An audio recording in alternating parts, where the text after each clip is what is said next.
مرحبا مرحبا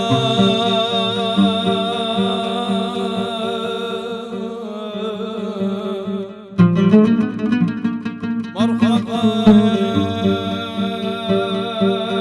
يا شهر رمضان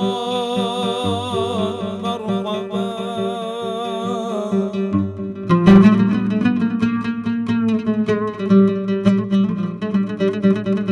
مرحبا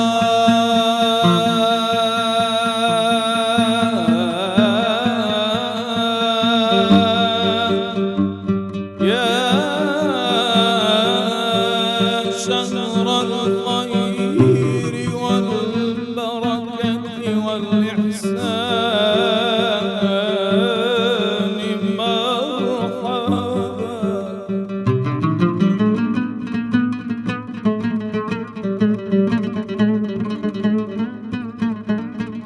شهر رمضان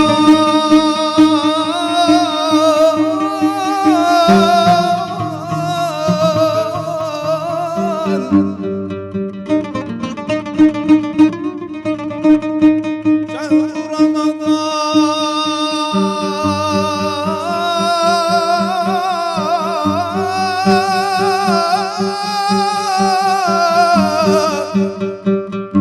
الذي أنزل فيه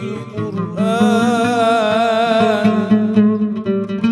وفتحت فيك أبواب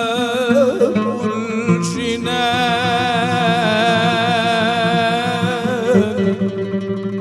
وغلقت فيك أبواب النيران مرحبا مرحبا مرحبا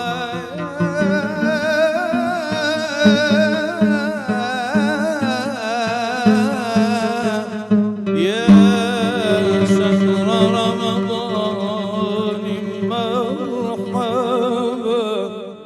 رمضان كريم كريم كريم شهر عظيم عظيم عظيم رمضان كريم كريم كريم شهر عظيم عظيم عظيم قم للعبادة تلقى السعادة قم للعبادة تلقى السعادة تلقى السعادة مع النعيم رمضان كريم كريم كريم كريم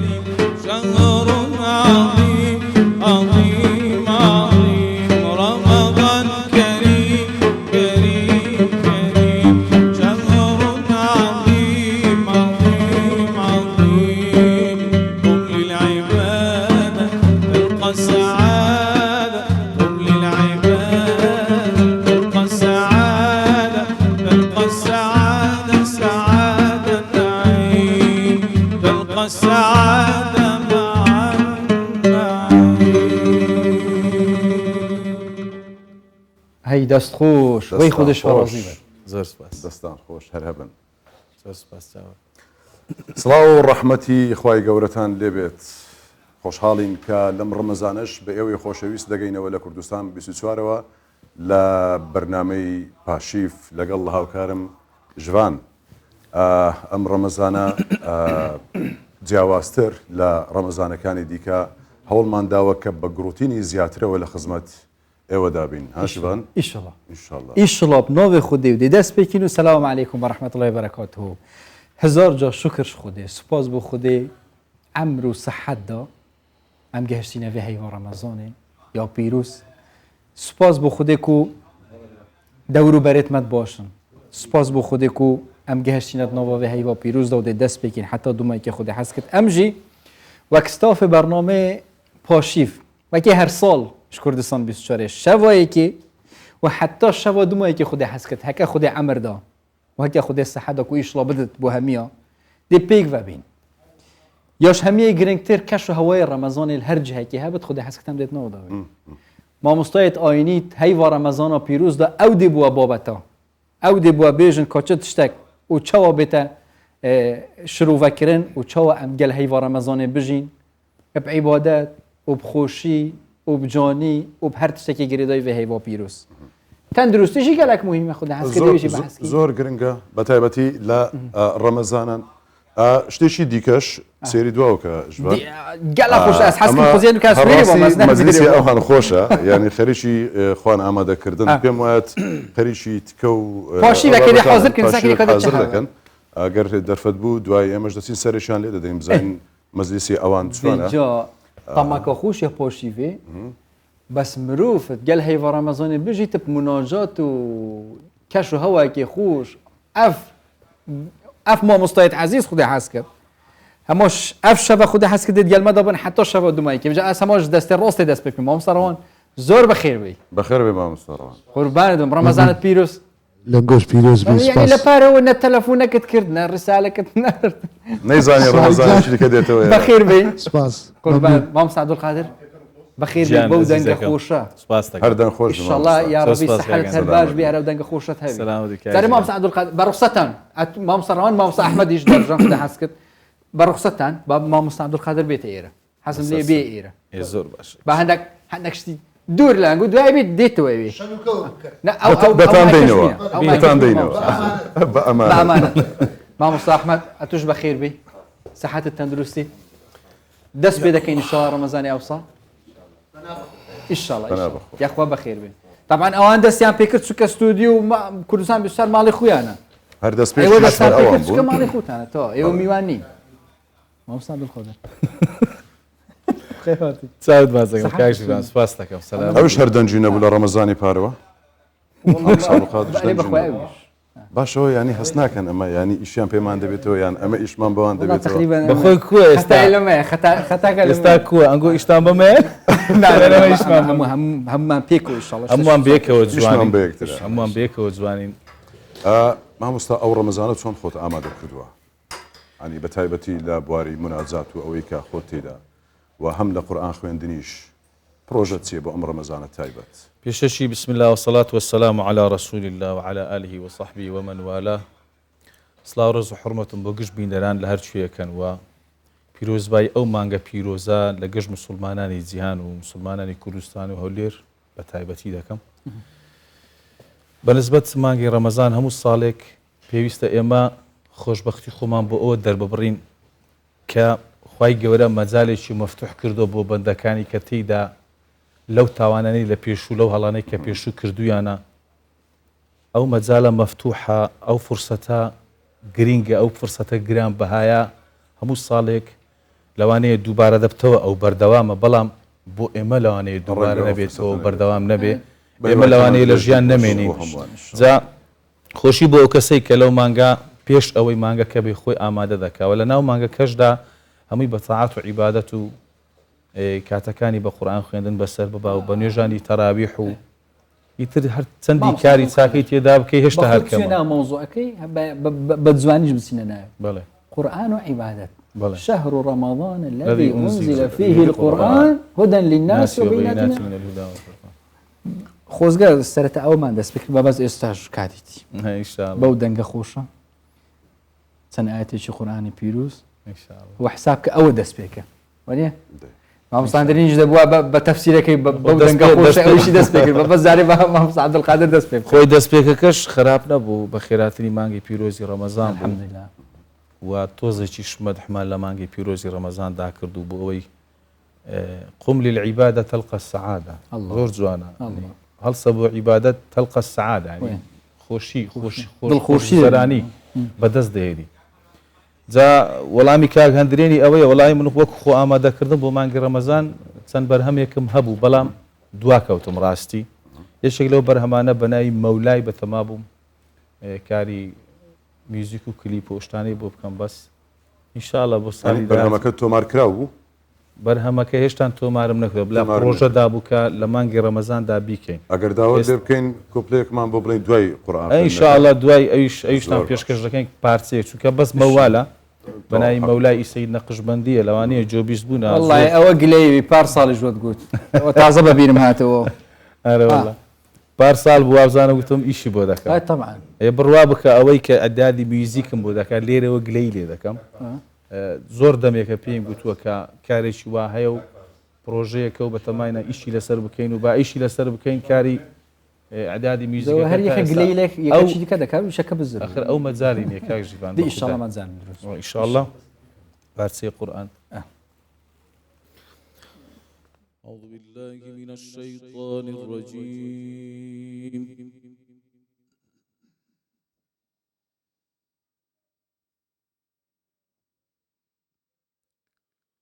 بسم الله الرحمن الرحيم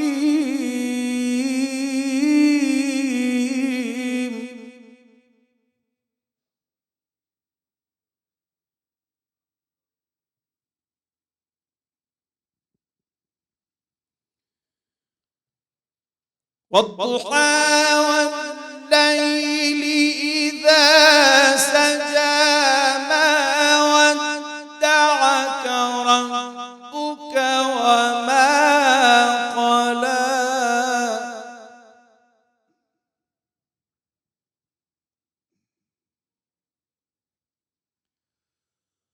ما ودعك ربك وما قلى وللآخرة خير لك من الأولى ولسوف يعطيك ربك فترضى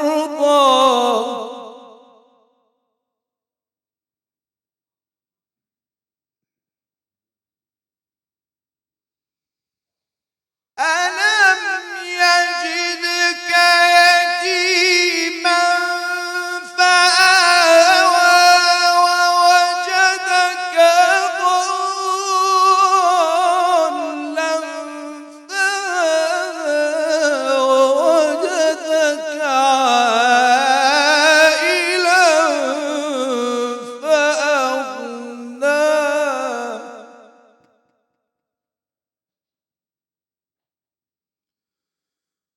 فأما اليتيم فلا تقهر وأما السائل فلا تنهر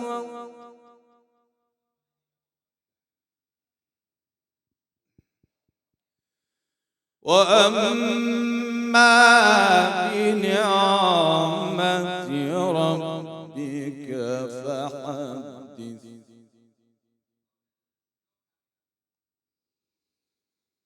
بسم الله الرحمن الرحيم شهر رمضان الذي أنزل فيه القرآن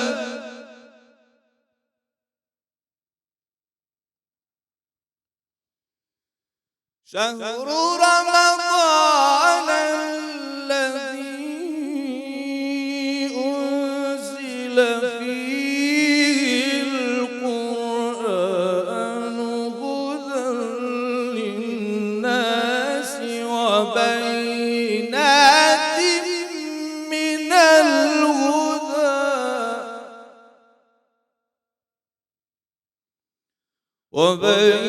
وبينات من الهدى والفرقان صدق الله العظيم صدق الله العظيم ويش خدا الله بەرەکەت خودش بخاتە دەنگ و تەمەن و کارەکان إيش الله خودش ترى زي بدأ هرمي أزجلت شو من نوجي ده وقت بيوكي مصرية وقت عبد الباسط رحمتي قرآن تخيل بجم الله عليك يا شيخ ما تشرب ما بيدبر الدنيا وخوجة الله بدأ هرب منه ئەوەش یەکێکە لە نیعمەت و فەزلەکان کە خدای گەورە بە بەندەکانی دەدات کە چۆن ئەو دەنگەی بەکار بهێنێت خۆشبەختانە ینی جێگەی خۆشحاڵیە مامۆستا عەبدولقادریش وأما بنعمة ربك فحدث أبا أنا والله دنگ خوب الدنيا خيني بيجي بالضبط أف دنگ خوش هي ما مصطفى عبد القادر ها ود قوتي مثلا لما زرتسان بله دنگم خوشه مثلا بمندالي وها من حال خۆم بەخۆم بڵێم نا ئەبد ادي ناڵێ فأما بنعمة ربك حن خينا مثلا بس- ببرادرم دنگم خوش اگر روجك حسنا لي بو بيكو دادنيشين ناوەڵە بەس يعني نبوو. دایمەن ناوەڵە قەت بس خلك هم وضل بەدەمی خۆم قەت نەبوو تۆ قەتیش نایلێ هەمیشە هەرواشە دائیمەن خۆشم پێ ناقسە ینی دائیمەن لە بواری دەنگ هێشتان خۆم پێ ناقسە جگەلەوە شتێکی دیکە هەیە ینی باوە زۆر جار ینی کەسێک کە گوێی لە دەنجی خۆی دەبێتەوە ینی لە شوێنێک یاخود با بڵێن یان ڕسمێکی خۆی دەبینێتەوە خۆی پێ ناشرین یان دەنجی خۆی پێخۆش نییە هەتاوە کاتێک کە بەتەواوی لە دەنجی خۆی دەگات یان لە شکلی خۆی دەگات ئەو شتەش هەیە بەس پرسیارەکەی ژوان پێما بوو زۆرێکی دیکە بوو ینی مەبەستی ئەو بوو هاوکاران و هاوڕێیانت ینی پێت گوتون کە بە چەند ئاەتێک لە قورئانتان بۆ بخوێنم یان سرودێکتان بۆ بخوێنمەوە لەبەرەوەی کە تۆ لەو بواردا دەنگت خۆشە کاتی خۆی کاتی منداڵی کە زۆر گچکە بووین لە ئیبتیدایی لە مەرحەلەی ئیبتیدایی مامۆستای ئاینمان کە دەهات ڕۆژێکیان پێیم گوت مامۆستا دەمێ قورئان بخوێنم بە دەنگ اتو بيت قلت پێم گوت زۆر سەفی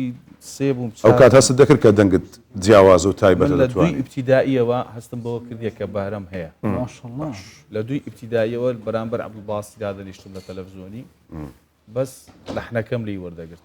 سەبر تا فێر بووم وەی لات کەلیماتەکان ئیتر دایمەن یەک لە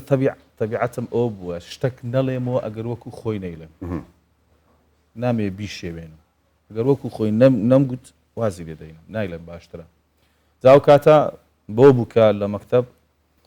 مەرحەلەی ئیبتیدایی دوو بووم وەڵای یان سەفی سێ بووم یان چار لەو بەینە بوو بە مامۆستایەکەم گوتم دەمێ قورئان بخوێنم دەرسی ئاین چی گوت مامۆستاکە گوتی آخر چۆن دەزانی دەنگت خۆشە دەزانی بخوێن گوتم ئەوی تو فێرمانت کردووە فێر بووینە باشین دەزانی ئەو بوو تی بخوێنە بیرما سوورەتی تەکویرم بخوێن تەقریبا عەبدولباسم دەکرد ئەو کات ئیدە الشەمس کویرت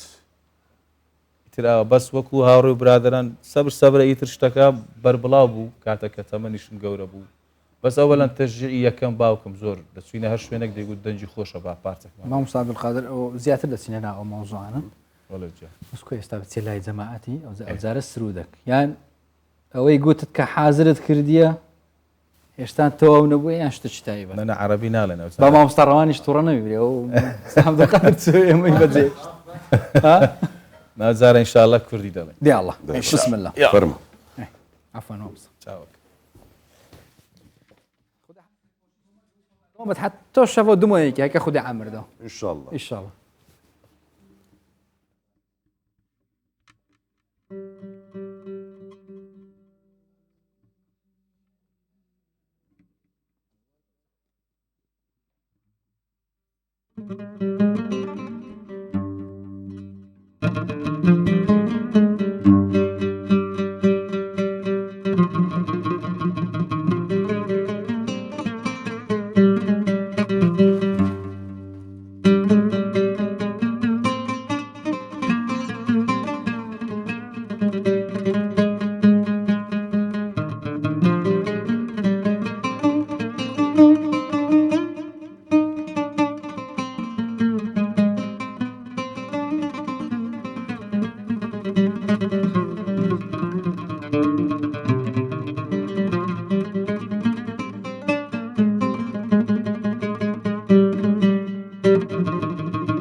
لو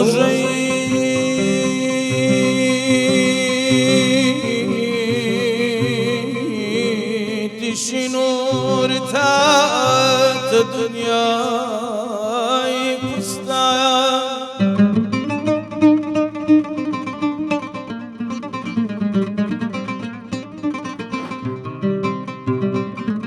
هر لو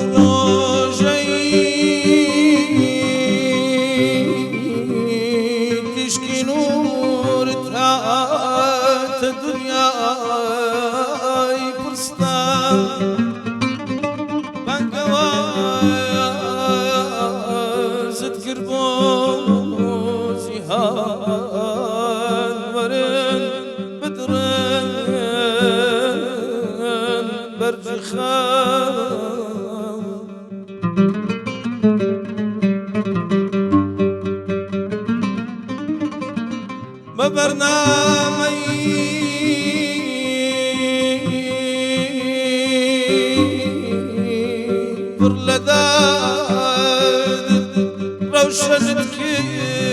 سرزمين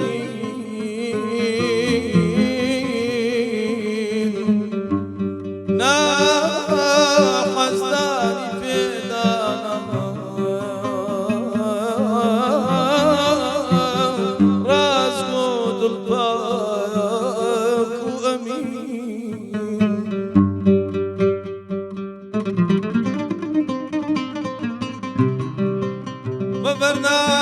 ببرنامي برلدان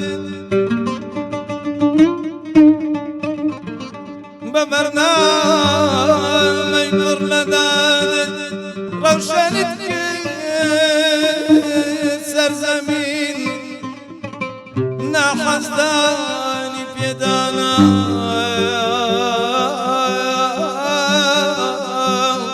راس قود القاق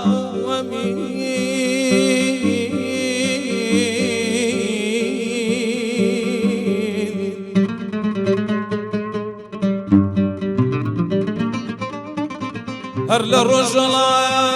تا رجال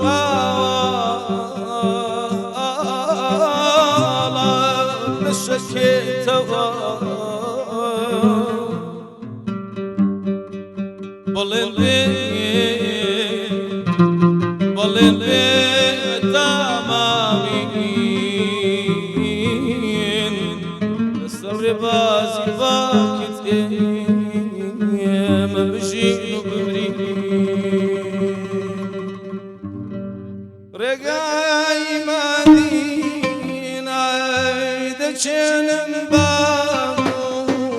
يا نبي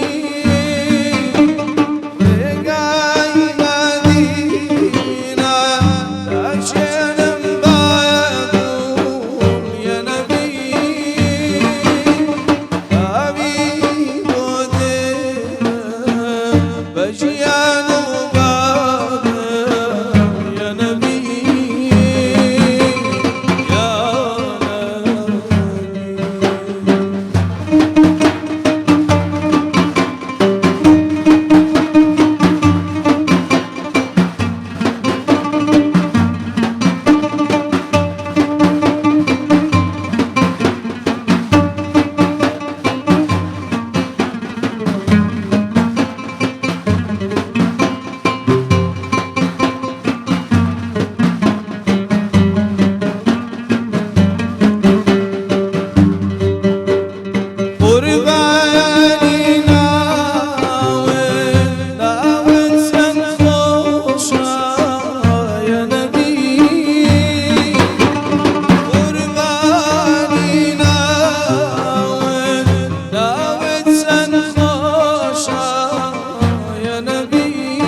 وای خودش راضی بید انشالله وای دستت ماشاءالله ماشاءالله ربی هر ببین پیش روی بتسینه میوانی اساسی برنامه که کما مستعینه با پرسیارک لما مسترانی بکم لیست ئەوە تابعاان بەرنمەی ئەو ساڵ جیاوازەکەی ئەوەیە زۆر بەشمان هەیە یعنی لە ستێج و کە عایدی خۆتە بەڕێوبەری ئەو ستێجەی لیستەکە دەبی دانەبیو نیە قسە چ بکە چاوەڕوانی چ بکەن بینەرەکانمان بۆ جەنابەت و بۆ کاکەندرێنی خۆشەویست و بۆ مامۆستا و بۆ کاک ئەحمەد و تەواوی بینەرانی شاشەی کوردستان 24 و پێشمەرگە ون بووەکانی پشتکامیرە و سپاسیان دەکەین خۆشحاڵم ئەو شاریز بە خزمەت ئێوەی خۆشەویست گەیشتینەوە و ئەوە دووەمین ڕەمەزانە لەگەڵ جەنابتانین بەڕاستی ئەوە جێگای فەخر و شانازیە لەگەڵ کۆمەڵێک لە مناجات خوێن و سروت خوێن و کۆمەڵێک لە مامۆستایانی ئاینی و کۆمەڵێک تەوەر و بابەت و بەرنامە و پرۆگرام و پلانی جوان مادانەیە کە ئێستا لە شاشە جوانەکەی کوردستان 24 پەخش دەکرێ و لیستەکە مەزبیت دەدەن بەڵێ پەنا بەخوا هەرسی شەوی ڕەمەزان ئەگەر خوا یار بێ و تەمەن بدا ئێمە لە خزمەتدا دەبین و لە خزمەت بینەران و تەواوی کوردستانیاندا دەبین بە هیوای ئەوەین کارێک بکەین بە دڵی هەموو بینەران و هەموو خۆشەویستان بێ ئەو ڕەخەمە گوت ڕاخدیجی هەندرێنی بەحس کرد گیانچڕی نشتینە مەجلسەوە ناگەر بەجددی حەزم لێ دەزانێت پێی مەجلسێت بم ئەوە خەریکی سەرەزاد خواردن و شەو سەرە ئەو مەجلساش هەمیە گرنگترژی خودە حەس کرد و مامۆستای ئاینی دێ ئەفشەوەت گەلمە دەبێت مامۆستا کو ئەفشەوە بابەتش هەمیە گرنگترژی دەستپێکردنەوە هەیڤ ڕەمەزانە پێشوازیکردن لە ڕەمەزان ئیشڵادی دەستپێکین مامۆستا بلی پیروز بن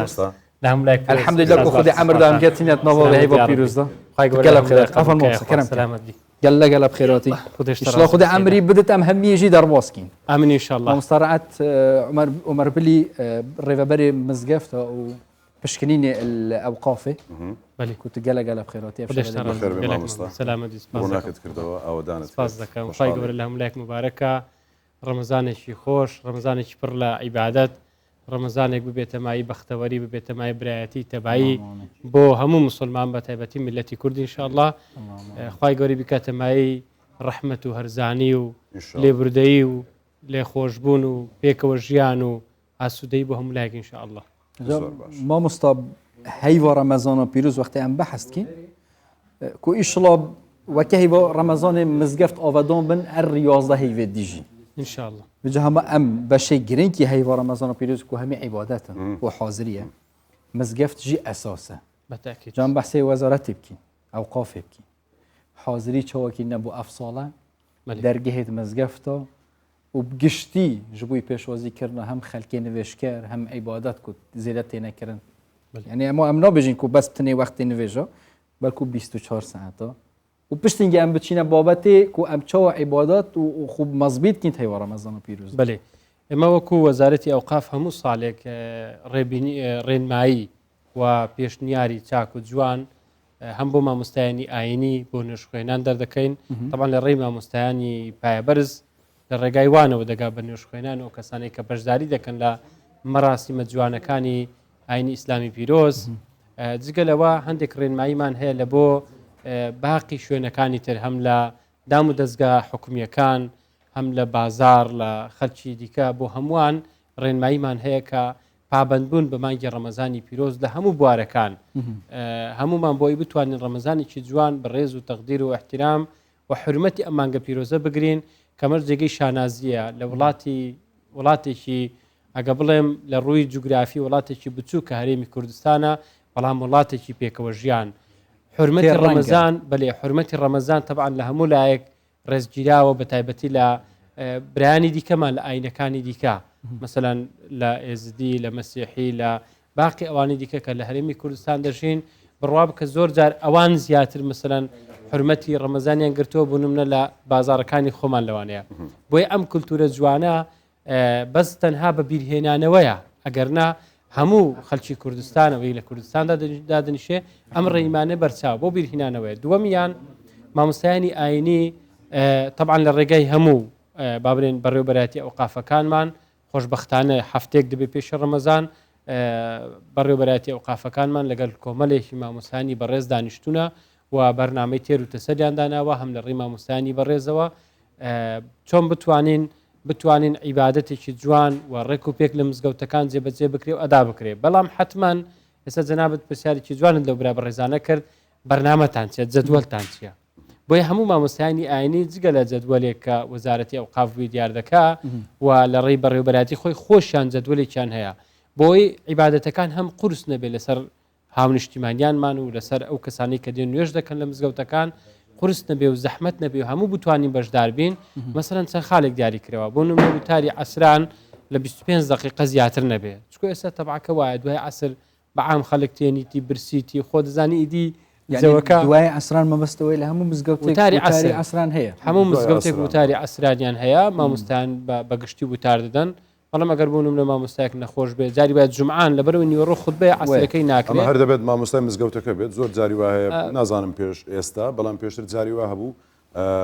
مامۆستایەکی دیکە بوو لە جیاتی ئەو مامۆستای دەهات وتاری ئەمە لەبەرەوەی جوانە قسەکە بەڵام احتیمالە تۆزەک لەبەرەوەی هەندێک مەشاکل دروست بووە احتراما خەڵکێکی دیکات و استقلالی مزگەوتی کردووە جاری و استقلالی پیشەی مامۆستای کردووە مامۆستا لەوانەیە نەیتوانی بێڕەتی کاتەوە ئێمە ڕێنمایەکمان دەرکرد لە وەزارەتی ئەوقاف دەبێت لا پێشنوێژ وتار خوێن یان پێشنوێژی مزگەوتەکە بێ دەبێت لاوان بن ئەگەر هەر کار و چالاکی دیکە کەسانێکی تر غەیری مامۆستا ئەنجام بدا دەبێت بەڕێوەبەراتی ئەوقافی ئەو شوێنە یاخود بەڕێوەبەراتی گشتی یاخود وەزارەت ئاگدار بن کە چالاکیەک لەو مزگەوتە دەکرێت و کەسێک غەیری مامۆستای ئاینیە لەبەرەوەی مزگەوت دائیرەیەکە بەڕێوەبەری ئەو شوێنە کە تەشبیه نەبێ مزگەوت زۆر لە هەموو شوێنە گەورەترا بەڵام بەڕێوەبەری ئەو شوێنە مامۆستای ئاینیە بۆ یەگە خوا نەخواستە خەلەلێکە بێ مامۆستای ئاینی بەرپرسیارە هەم قیامەتان هەم دنیاویش کەواتە بۆیە ئیزن و چۆن دەڵێ ئەمرەکەش بۆ مامۆستای ئاینی دەگەڕێتەوە بە دەرەجەیەک اینجا بۆ ئەوی استیقلالی وەزعەکە نەکرێ و بابەتەکان وەکو خۆی و شەرعی و جوان و دینداریانە بێ بۆی مامۆستای ئاینی لە هەموو کەسێک باشترە خوا نەخواستە گەر کەسێکی دیکە بێنانێ کۆنتترۆل نەکرێ بۆیە کۆمەڵێک بەرنامەی جواندانراوە دەشەوی کۆتایی هەر دەشە و مزگەوتەکان بەکراوە دەبێت تا بەرلەوە ینی ڕۆژەکانی لە بەرەوەی مانجی ڕەمەزانە شەوەکانی دیکە خەڵک دەتوانێت لە ماڵەوە بوونم لە شەوەکان زیندوکانشەوەکان بۆ نمونە بە ڕۆژ ینی هەموو کاتێک دەرگای مزگەوتەکان کراوە کاتەکانی دیکە بوونم نە کاتی نوێژەکان دیاری کراو دەکرێتەوە زیاتر لە گەڕەکەکان بوون ئەو کاتێک کە مامۆستای مزگەوت یان خزمەت گوزار کە ناتوانێت لە مزگەوت بەردەوام 24 ساعت لەوێ بێ بەڵام مزگەوتەکانی ناو بازار شوێنە قەلەباڵغیەکان بە پێی توانای مامۆستای ئاینی و خزمەت گوزارەکانمان لەو مزگەوتانە ینی دەرگاکان دەکرێتەوە لە شوێنانەی کە زەرورن بەڵام هەندێک شوێنێ لە کۆلانێکە لە شوێنێکە مزگەوتەکان قەپات دەکرێت بۆ پاراستنی چۆن دەڵێ ئەمنیەت و حرمەتی مزگەوت زاری وا دوو منداڵ دەچێتە ژۆرێ لەوانەیە شتێک بشکێندرێت کە دەستکاری جیهاز و سەماعەکان بکرێ بۆ ئەو کاتانە مزگەوت دادەخرێت کە پێویست ناکە کراوە مامۆستا ئەس هەر بە بەحسی مزگەفتەوە کرد بابەتێکی گرنگ کوتنەوە ئیسلامێدا و یعنی زێدەتر سەردەما کۆڕۆنای تەرکیز سەرهاتەکردن ئەوژی پاقژیە پاک و خاوێنیە الحەمدولله ئەو مەرحەلەمە دەرباز کرد مەرحەلەکە زەحمەت بیشڵە دووبارە نەبێت گەلە جۆرە گازندەیەت هەنج مزگەفتە ئەس حکومێت چونکی هین ڕێڤەبەرێڤی بەشینە ڕێڤەبەرێ مزگەفتە و پشکنینی الوەزارەتە ئەوقافێ پلانێکە باشتر و هەیە زێدەتر چاودێریە مزگەفتە بکەن شڕۆی پاک و خاوێنیەتەوە مزگەفتەوە حتا مەحفی ڕۆژی چکە ئەم خۆ حکومەیەکی گەلە جۆران خۆش چینە مزگەفتەوە مثلەن وەکی پێتڤی ئەو پاقژە کۆ خودێ بەحەزکردی و ئیسلامی بەحەزکردی کو دەوێت ئەم مزگەفتەوە بینین ماڵە خودێ گەلە جۆرە ئەو نایتەنیتن پلانەوە چییە پێستر بێت مزگەفت ژڕۆی پاقژیەوە پلانمان زۆرە وە لە داهاتوو ئینشاءڵڵا دەستش پێ دەکەین هەندێک لەو مزگەوتانەیەکەوە پێویستە بە تۆزێک نۆژەنکردنەوەیکی با بڵێن چۆن دەری سەرەتایی و گۆڕینی فەرشی بەشێک لە مزگەوتەکان بۆ نمونە و دابینکردنی هەندێک کەرەستەی خاوێن و پاک و خاوێنی بەڵام لەبەرەوەی مزگەوت چۆن دەرێ لۆدێکی زۆری لەسرە قەلەباڵغەیەکی ئێجگار زۆری لەسرە لە مانگی ڕەمەزانی پیرۆز دەقات دەبێتەوە لەسەری ئیدی هەندێک شتتر زیاد دەبێ مەسەن لە هەندێک مزگەوتەیە نیسیک دابش دەکرێت لە هەندێک مزگەوتەیە شەوکانی قەدر بۆ نمونە لەفە و گەس و کەباب و شتانش جاری وایە دێتن ینی لەو حالەتانە جاری وایە مامۆستا و خزمەت گوزار و ئەگە بڵێم ئەو قافیش بچێتن لەوانێت دەرەقەت نێتن چکۆ ئەمە هەموو شەوێک هەموو ئێوارەیەک بەردەوام دووبارە دەبێتەوە پێویستە لەو حالەتێمە نێوشخێنانەکان هاوکارمان بن چکۆمە زۆر جاری وایە بەس مامۆستای ئاینی و ئەوقاف یان خزمەت گوزارەکانمان مزگەوتێکی گەورە بۆ نمونە 2 خزمەتگوزاری هەیە 3 هەیە وای. بەڵام زۆر گەورەیە یعنی ناتوانن و چۆن دەڵێ تەرکیز ناکەنە سەر هەموو شتێک لەبەرەوەی ئەوانش لەوانە ئیلتیزامی ماڵەوەیان هەیە ماندوو دەبن ینی شەکە قورسە بۆی خەڵکەکە حەقوای هاوکار بێ ینی جاری وای بۆ نمونە شتێک بەش دەکرێت مامۆستای مزگەوت دەڵێ کاکە بێن لە حەوشەکەی بۆ نمونە بخورێ وای. بەڵام خەڵکێکە ئیدی لاملە بەسانی پرۆستژی دەچێتە پلان ژۆرێ. هەیە بۆ کۆنتترۆلکردنەوە تایبەتی لە دەشەوەکەی ئاخیر بە تایبەتی لە مەسلەی کۆرۆنا بەولاوە یعنی مامۆستایانی ئاینی بەگشتی حتا لە مەسلەی چۆن دەڵێ ها دژە ڤایرۆس و مەسلەی تعقیم و ئەو بابەتانش بەکارەتەوە بەشێک لە مامۆستایان لەوانێ نەدرابێتە ئیعلام پێشی با بڵێن لە دوێنێکەوە و لە ئەوڕۆوە زۆرێک لە مزگەوتەکان بڕۆتە مەشاکە هەموو قاعەکانیان خاوێن کردووە شوشتوتیان ماشاءالله حتا ئەو هینیان لێداوە تعقیم نازم چی پێ دەڵێن لە ئەوەی طبی ئەو تعقیمە لە مزگەوتەکان دراوە بەشێک لە مامۆستایەکان ئەوانەی کە مزگەوتیان زۆر قەلەباڵخە و با بڵێن خەڵکێکی لابەلا عنی دێ یعنی حتا احتیاطی خو وەرگرتیە بۆ کۆڕۆنا بۆ کۆڕۆناش وەرگیراوە بۆ ئەوەی جارێکی دیکە ئەوەی کە پار بەسەرمان هاتوو ئین کرا کەرەنتین ئەوە دووبارە نەبێتەوە مزگەوت ئوستازەگە بڕوا بکەی مزگەوت لە هەموو شوێنێکی پاکتر بووە یعنی زۆر خاوێنە جگەلەوەی کە ئێمەش لەوانێت تێبینیمان هەبێ لە هەندێک مزگەوتەکان بەڵام ئەو مزگەوتانە جاری وای لۆدی زۆر لەسەرە ئەوەی کێشەکەی ئێمەیە حتا لە بەعزە مزگەوتێک بۆی درێژە نەچێتە بابەتەکە بەڵام لە زۆر لە مزگەوتەکان ئەوانەی کە بوون نەکرێکار و عملە لە شوێنێک ئیش دەکەن کە دێنە مزگەوت هەندێک دوگورت یان با بڵین بەرمال دانرایە کەسەکەی کە کرێکارە عملەیە جلشی بە تۆز و ئەوانەیە دوگورتێک لە لای دەرگاکە هەیە دەینێ لەو شوێنێکە نوێژ دەکا دوگوردەکەی خۆی ڕادێخاو لەسەر دوگوردەکەی دەکا ئەگەر تۆزێک خۆلێک جێچێک شتێک بێتە خوارێ لەسەر ئەو دوگوردە کومبارەکە بە هەمووی پیس نابێ یعنی خەڵکەکە زۆرێک هەیە هاوکارمانن بەڵام خەڵکی دیکەش وایە جاری وای هاوکار نیە هیوادارین ئەوانە هاوکار لە بەشێک لە مزگەوتەکان ئەگەر چوو بێتن هەن لە دەرگەکەی قوتعێک دراوە نووسرایە گۆریە یان زەڕێک لێ دراوە حتا زۆر لە مزگەوتەکان هەیە گۆریە بردنە ناو مزگەوت چۆن دەڵێن نیمچە قەدەغەیەکە لەبەرەوەی گۆریە جاری وایە احترامن مەجلیس و بینێرانی ئازیز بۆن دەکا ئەو بۆنە کە بۆنی کردووە لە ناو کومبارەکە بەجێ دەمینێتەوە ئەوە ینی تەسیری هەیە هەندێک لە مزگەوتەکانمان ئەگەر بڵێن بە پەنجەی دەست دەژمێردرێ فەرشەکەی کە دایناوە فەرشەکەی زۆر ینی با بڵێم دژە ڤایرۆسە بۆ نمونە مزگەوتی ئالتون فەرشەکەی خۆی ئێستا کە دادەنەی هەر خۆی لە خۆیدا دژە ڤایرۆسە ئەگەر خوان نخواسە ڤایرۆسێک لەگەڵ پێ دەست دەموچاو کە کەوتە سەر کومبار ئۆتۆماتیکێن ئەو کومبارە مامۆستا هەندرینژی ئەزێت تا مامۆستا هێلمە بتنێ طبعا ڕخسەت و جەماعەتیژی ئەزێ مایکێکی بم ئەس چمەش دەربە ئەزێ حەسیدیە مەجلیسەش دەربە بم بابەتێ تو مامۆستا ئیشڵای دێن بەس مامۆستا مەبەستم ئەوەیە ئەتو لەگە هەندرێن ئەتو نای جارێ دانیش بەشی منەخۆی ئەوەیە ئەتی لەگەم مامۆستای دەستپێکردنی مانجی ڕەمەزانی پیرۆز بە تایبەت لە ناو قورئانی پیرۆز ئەوە ئایدی خۆت و مامۆستای هەندێک دەستمە دەری دوای دێمەوە بەڕسەت مامۆستا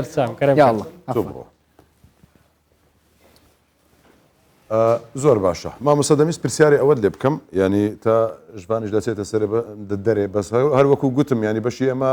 بێڵەوە ژبان کەمێک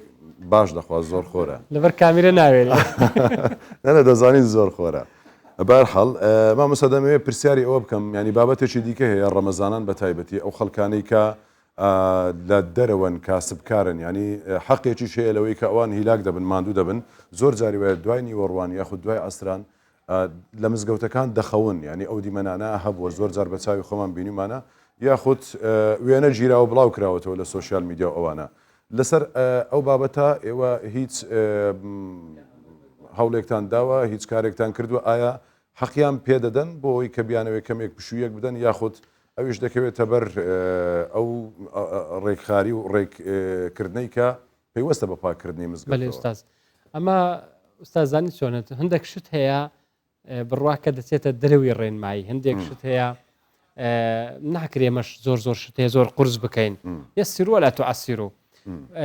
ئەوی ڕسمی کە باز دەکەی زیاتری بازاڕی ناو شێخەڵایە هەر بازاڕی شێخەڵای ناو بازار هەیە بڕوا بکە ئەوانەی کە لەوێ پاڵ دەدەنەوە دەنون طبعا لە ڕووی شەرعیەوە پەسەند نییە ینی دروست نییە نووسن لە ناو مزگەوت هیوادارم ئەو کاسبکارە بە ڕێزانە هەتا دەتوانن لەوێ پاڵ نەدەنەوە نەنوو چوارچێوەیەکدا لە ڕووی شەرعیەوە پەسەند نییە و دروست نییە لە ناو مزگەوت ئینسان پاڵ داتەوە بنوتن بەڵام هەندێک شتێک کە ناچاری دێ الضرورات تبيح المحظورات یان الضرورات تجيز المحظورات هەندێک شتی زەرور دێ ڕێپێدراوە ینی شتی قەدەغا ڕێپێ دەدرێ لەبەرچی ئوستاز یعنی ئەوانەی کە لەوێ پالیان داوەتەوە ئەمە با تۆزێک معاناتی وانش بخوێنینەوە بڕوا بکە هەر هەمویان حەزیان لێیە لە ماڵەوە لەگەڵ ماڵ و منداڵی خوان لەبەر موبەریدەی خۆی پال بداتەوە و لە ماڵە ئوسراحە بکە بنوت بەڵام ناتوانێ سەعاتێک سەعات و نیوێک لەوانەیە ساحب دوکانەکەی شەریکەکەی ئیزنی داوە کە سراحێ بکە لە دوکانەکەشی جێگەیکی نییە و ناشتوانێت لەوێ پالداتەوە کەمێک سەرخەیەک بشکێنێ زۆر هیلاکە بۆیە ناچار پەناگەیەکی هەبێتن مزگەوتە بۆیە مزگەوت ئەسڵای بۆ عیبادەتە بۆ پاک خاوێن ڕابگیرێ بەڵام جاریوان ناچاریە ئەمە لە مزگەوتێک یان لە دوو مزگەوت یا بوونم لە سولەیمانی لە دهۆک لە چەند مزگەوتێک ناو بازار کە خەڵکەکە ماڵەکەی دوورە و ناتوانێت لەوەش تۆزەکانی تەساهول کراوە ناشکری استقلال بکرێ ئەوانش نابێت استقلالکەن ئەوەی کە زۆر زۆر زەرورە کەمێک دێ لەوێ پاڵ دەکشێ پاڵداتەوە ئاسانکاری دەکرێ بەڵام ئەوانش استقلالی وەزعەکەنەکەن و خاوێنیش ڕابگرن مامۆستا مەلا عومەر بلی زۆر سپاست دەکەین کە بەڕێستان لە یەکەم شەوی مانجی ڕەمەزاندا میوانی ئێمە بوون و سپاس بەوەی کە وەڵامی پرسیارەکانی ئێمەدایەوە بەرەکەت بخاتە تەمەن و کارەکانتان سەرکەوتوو بن ئینشاءالله بەو مانگی ڕەمەزانە پیرۆزە و بەرنەمەکانتان ئینشاءالله هیوادارین بەردەوام بن و شتی چاک و باش پێشکەش دوعای خێرمان بۆ ئازیزان و مسلمانان بکەن ئینشاءالله سەرکەوتوو بن سپاس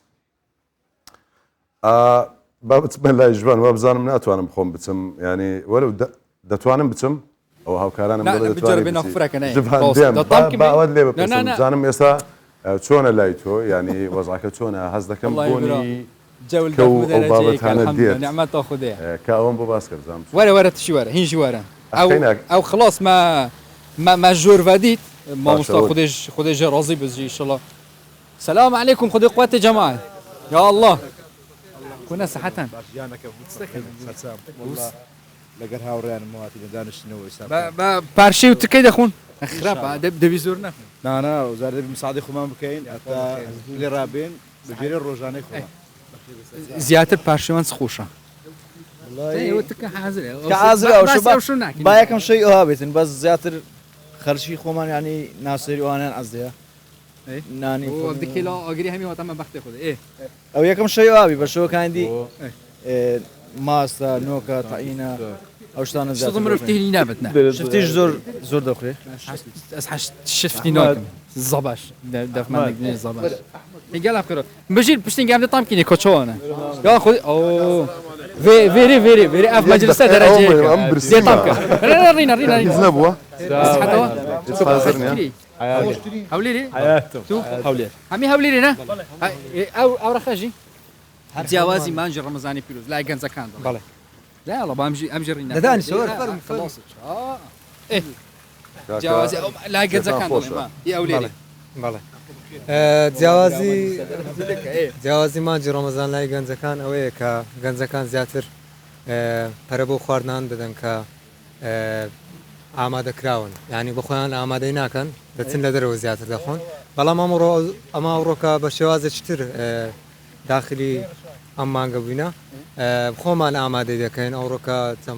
ئەتو بەخۆ زیاتر لە ماڵی خواردن دەخۆیان لە دەری بەخوا وەکو خۆم زیاتر لە دەرەوە دەخۆم تووش مشکلی ناوی لە ماڵی سینگڵی نا چێشە نابێت وەرە ماڵی فرانە خواردنمان حازر کردیە نا چێشە ناوێت لە ئێستا شەوان بازاڕەکانی دەرەوەی خواردن شتیوالە زۆر قەڵەبار هەموو خەڵک ڕووی تێدەکەن خواردنی دەرەوەش دایم جیاوازتر لە ماڵەوە ئیتر لە خۆمان لە دەرەوە دەخۆین ئەتو هەروە چۆوی زیاتر لە ماڵی دەخۆیان لە دەری لە ماڵەوە خۆشتر دەستی دایکت وەڵا هەر لە ماڵەوە دانی زیاتر بێن دەستی ئەتو سابی ئەوە بکە خواردنی مارێ سەحیحترانی پاکترا هەل لە هەموو ڕێکەوە بەس شەوانیشم زیاتر ئەمرێن پاشیوان خواردنی وەکو لۆبیا و نۆکوانە بەکاردێنی زیاتر ئەو عادەتە پێشتر زۆرتر وابزانام ئێستا کەمتر دەچنە مەتعەمەک خواردن کافتریەک بەخوای لەسەر حسابی منە و ئەمن دەبنم ئێستا وێ یان ئێستا هەر یەک کوردەواری هەر کەسە و لەسەر هەرێک کوڕێ باو بخۆ ئەتو کوی لە مەتعەمان ئەمن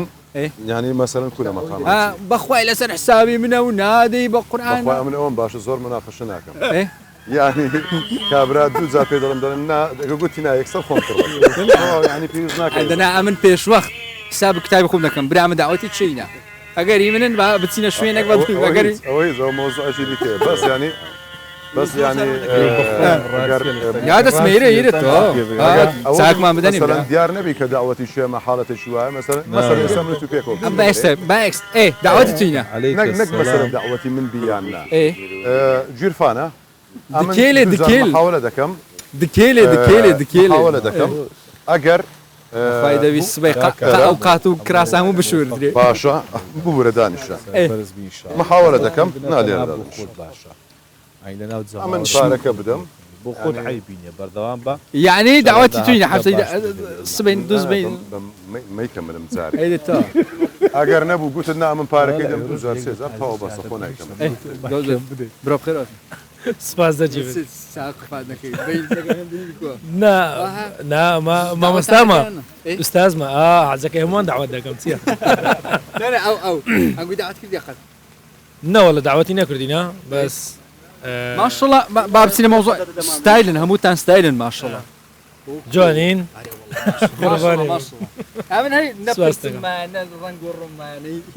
نانا توش جوانی جەرگم وچێ هەموو گول ئەهبێرە زۆرمان خواردەوەنی ئەوە نەبوو زۆری ما ڕاستی خورما لە ناو مانجی ڕەمەزان و دەرەوەی ڕەمەزانش ئەمە هەر هەیتم خۆشە بەیل کۆلەگە خورماوانە ئەمە هەمان ئێستا لە ماڵەوە شەبانە پێش ڕەمەزانیش پاش ڕەمەزانی هەر خورمانە خۆن فێقی بخۆن هین مژیل بن بەزە فڕەکۆ چۆیژی بەخۆم جەمال بەزم کرد دیالمایان ئەوەی منە ئەو دوو مناگی تێدا برا لە قسمەتت دووە نا کاکە ئەم بچینە نۆف هەولێرێ ئۆنژی هەر جهێکی کو هەفکارت مەدێ بر ئەرێکۆ کۆمیرۆ من نزانم ئەوێرە هەیە ئەس دیار بم شەکری تێدا نێژبان بچینە هەفکارێ خۆ ئازەری شناف هەولێری و جێش هەمیان خوشتر و قەرەباڵقتر هەیوا ڕەمەزانە پیرۆزدا ئەوێرە هەیە شنی مدەیت پشتێنگێ دێ خوڕمە خۆم ئازەرێ نۆف ئیسکۆن ئازەرێ برا ڕەمەزانەوە پیرۆز سەحەتەوە هەرە باش بەت خودی قبیل کرد بزانم کال ئیسکۆن کەش هەوایە چاوەیە بوومە نیشان دەب ئاخفتن خەلکی خەلک چت بێژن یعنی ئەفشەوە و شەوەیەکی ڕەمەزانی پۆشیف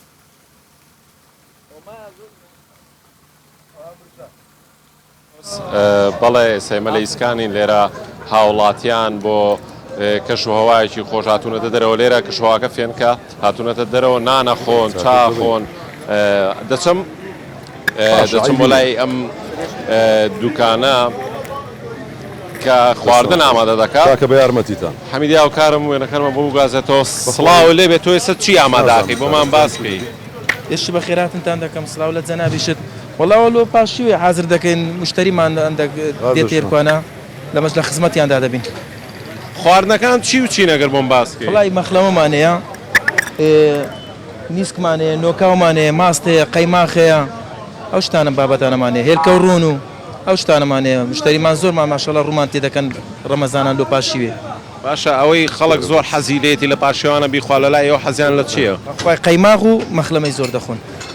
یارە مەخلەمەکە خۆشە مارە بە تامارێ وڵا لە خزمەتم تاکەی هاوڵاتیان تاکەی لێرە قەرەباڵغی و تاک پێشبان هاتە پێشبانجی مەلا بانکدا ئەمەش کۆتایی پێدەینین ئارێ وڵا زۆر سپاس بەڵێ لێرە ئەم خواردانەیە نەیە کە هاوڵاتیان حەزیان لێتی بە تایبەت مەخلەمەکە دەسم لای هاوڵاتیان سڵاتان لێبێ ئێوە نان و چا خۆن چۆن خۆتان ئامادە کردو بۆ ڕەمەزان وەڵڵا ئەمە حازرن لە بۆ ڕەمەزان و هاتنە ئەوڕۆ داوەتی ئەو برادەرینە ئەوە یەکەم ڕۆژە داوەتی ئەوێنە باقیماغ و هێلکە بەو شتانە خۆمانەوە حازر دەکەن ئامادەیەکی باش لەگەر کاک ئەحمەد و کاک سیفان ئەوە دەکەنەوە جۆمان خۆشەش تەبعاً لەخوا بە زیاد بە خواردنەکەش زۆر خۆشە ئەمانش هەرچ بکەن هێلکەی دەخۆن قیماقی دەخۆن هەنجوینە چای هەموو شەکی خۆمالیە و هەولێریە زیاتر خۆشتر نارێمەوە ئێوە خەڵکی کوێن ئەمان خەلکی ڕۆژاوانەوە بەس هەر لە مێژەوە لێرە حساب منداری هەولێرن باشتە بە منەوە دوای وتە بە قاچاق هاتوومە دەرەوە چۆن بە ئەرێ وەڵا هیندێکەوەم کردێ گوتمە لە مارێ نووسیمە بڕاماتم وێرە نانی دۆخەمەوە ئەسا واتساپ وشتم قاپاتە ئەرێ وەڵا باوی بخۆمە باشە باشە بەلای باشە تۆمە باز چۆن ئەمانە داوات کرد داوەتەکردن بە نان و چا بۆ نمونە والله یەکەم ڕۆژی ڕەمەزانە یەکەم شەوە ئەو جهاتنە دانیشتنی خۆشە لە ئەسکان هەر وەچ کوردەواریە هێناسنە مەطعەم و ئەوانەی ئەوە پێکوەدا دەنیشتن ئەوە دایکی لە هۆلەندایە زۆر باشە بەڵێ هاوڵاتیان لێرە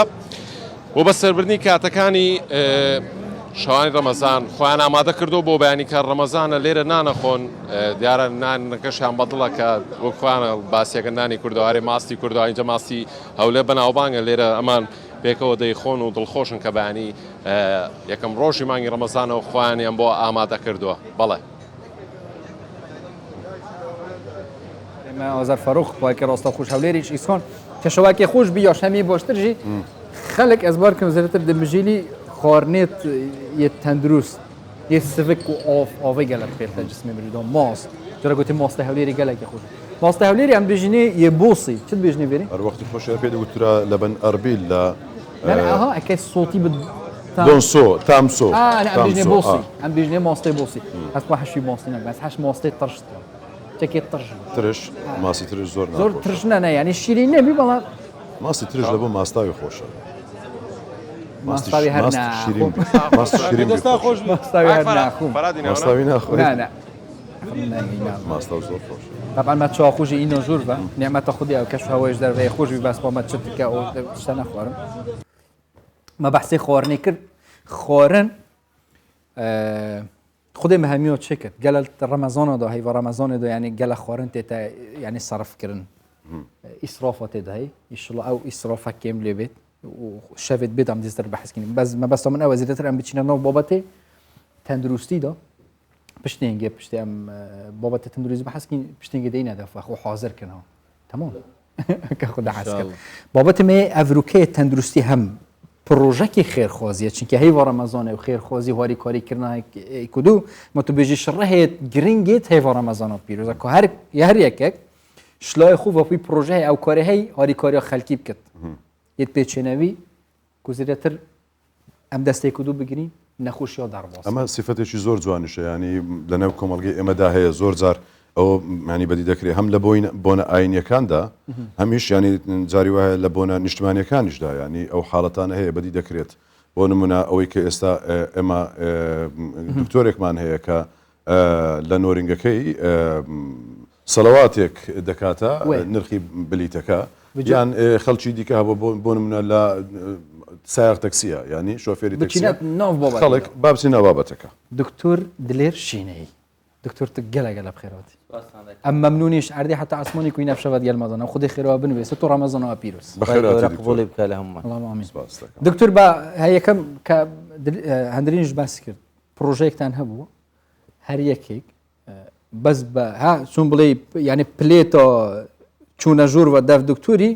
ڕەنگە 25,000 هەیەتنداکە 5,000 بەسیەوە بە پرۆژێک دۆنات هەی بە ڕەمەزانە پیرۆزە بەس سەڵەوەدان سەر پێغەمبەری سڵاو سەر بن ئیدامە خلاصە بە پتکێتێک بڕی بە چ پرۆژێ بچیت هەی بە ڕەمەزانە پیرۆزە مەبەستەوەش وی پرۆژەی چاوەری کاری خەلکی بکە بەڵێ بسم الله الرحمن الرحیم سوپاسی ئێوەی بەڕێز دەکەم ئەو ستافە خۆشەویستەیە کە بەرەزڕاگرتنی مانجی پیرۆزی ڕەمەزان احتیمام بە تەندروستی خەڵکی دەدەن خی گەورە لەسەر ئیشی چاکە بەردەوامتان بکاتن خی گەورەوەمان لێ بکاتن عاقبەت خێر بین لەو دنیایی چونکە ئەگەر بمانەوێتن ڕفتارمان بگۆڕین گۆڕانکاری کەممان پێ دەکرێت لە ژیان بەڵام ئەگەر بیرکردنەوەمان بگۆڕین گۆڕانکاری گەورەمان پێ دەکرێت لە ژیان کاتێک کە دەزانی مردن هەیە کاتێک کە دەزانی کاتێک کە دەمری یەکەم شت لێ دەستینەوە لە قەبەکەیە ئەو کلمەی دکتۆریەی کە ئێستا کە من 18 ساڵان ناوم دلێر بوو کەس پێ نەدەگوتم دکتۆر دلێر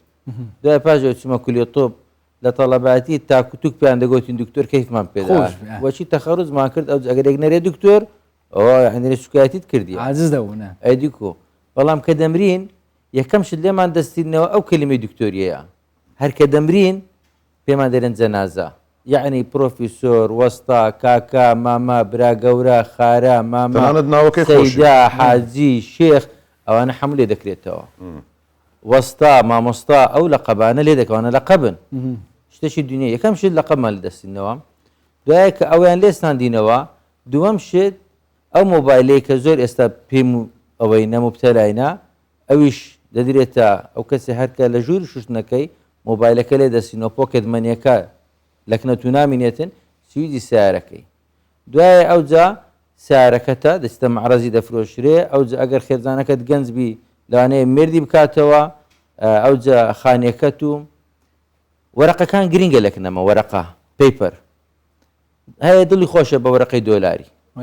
هەیە دڵی خۆشە بە وەرەقی کارتی هەیە دڵی خۆشە بە وەرەقەی شەهادەی هەیە دڵی خۆشە بە شکر و تەقدیری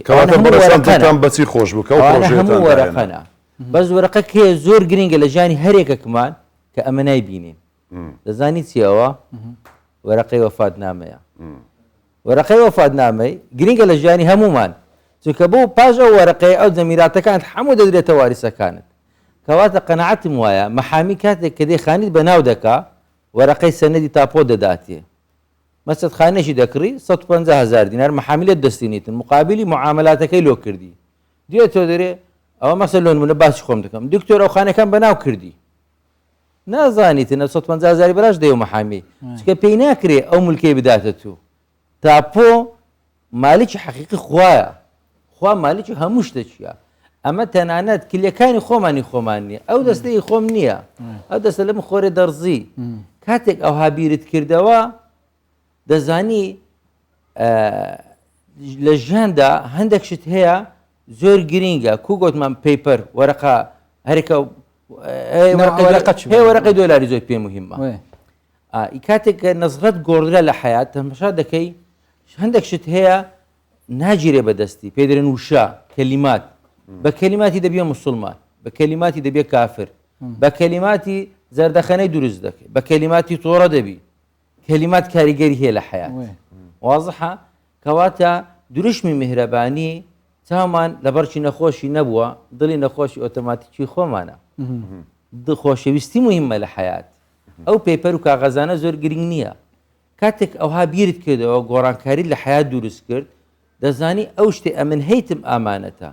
سێ شت هەیە لەکن ئینسانی ئەگەر پێی نەچێ بەهشتێ نەتبی باشترە ئەو سێ شتێ چیە یەکەمینیان کورسی و دەسەڵات ئەگەر بە کورسی و دەسەڵاتی نەچێ بەهشتێ هەر نەتبی باشترە ئەگەر بە پارەی ئەو پەیپەرە وەرەقەیە دۆلار و دینارەیە دینار دینی تێدایە و ناڕیشی تێدایە درهەم هەم دوڕە هەم هەممە تێدەگەی ئەگەر نەتانی بەو وەرەقانە بەهشتی بکڕی بیکێ خێر و چاکە نەتبی باشترە سێمینە شەهادە ئەگەر بەو شەهادەی نەتوانێت دڵی فەقیری خۆش بکەی هەر نەتبی باشتر دکتور کەنگی گەشتنەوەی قەنەعاتێک و بڤینەوەی هۆریکاری خەلکی بکەم چکە هەوو ساڵ ناو خەلکی پەیدا بووی دکتوری نیەت ناو پرۆژێت خێرخوازی داوالی کاریکردنا خەلکی تایبەتیژی مەجاڵێت طبیدا ئەوە ئەمن لە مەشروعی میهرەبانی باسی کەس ناکەم باسی خۆمان دەکەین ئەمە دەرین ئەمە ئەو هالەینە ئەمە عیلاقەمە لە کەس نییە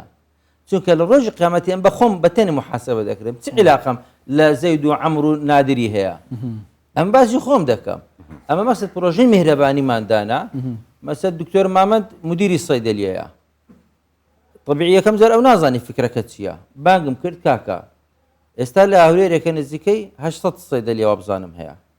کاکە ئیسێ بکە لە هەولێرەمە بتاقتنە سەیدەلینە ساڵە چەندی بەری یعنی شمێژەوە ژینی ئەمە یەکێک کراوە ینی عیاداتمان کردەوە گوتم گریمان ئەمە لە هەولێر بەس ئەمە سەیدەلیەمانەیە کەس سەیدەلی نیە عیلاقان لە کەس نییە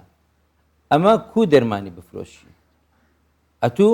چ دەکەیت استراتیجەتی بیرکردنەوەت کووە یعنی ئەمە منافەسەی کەس ناکەین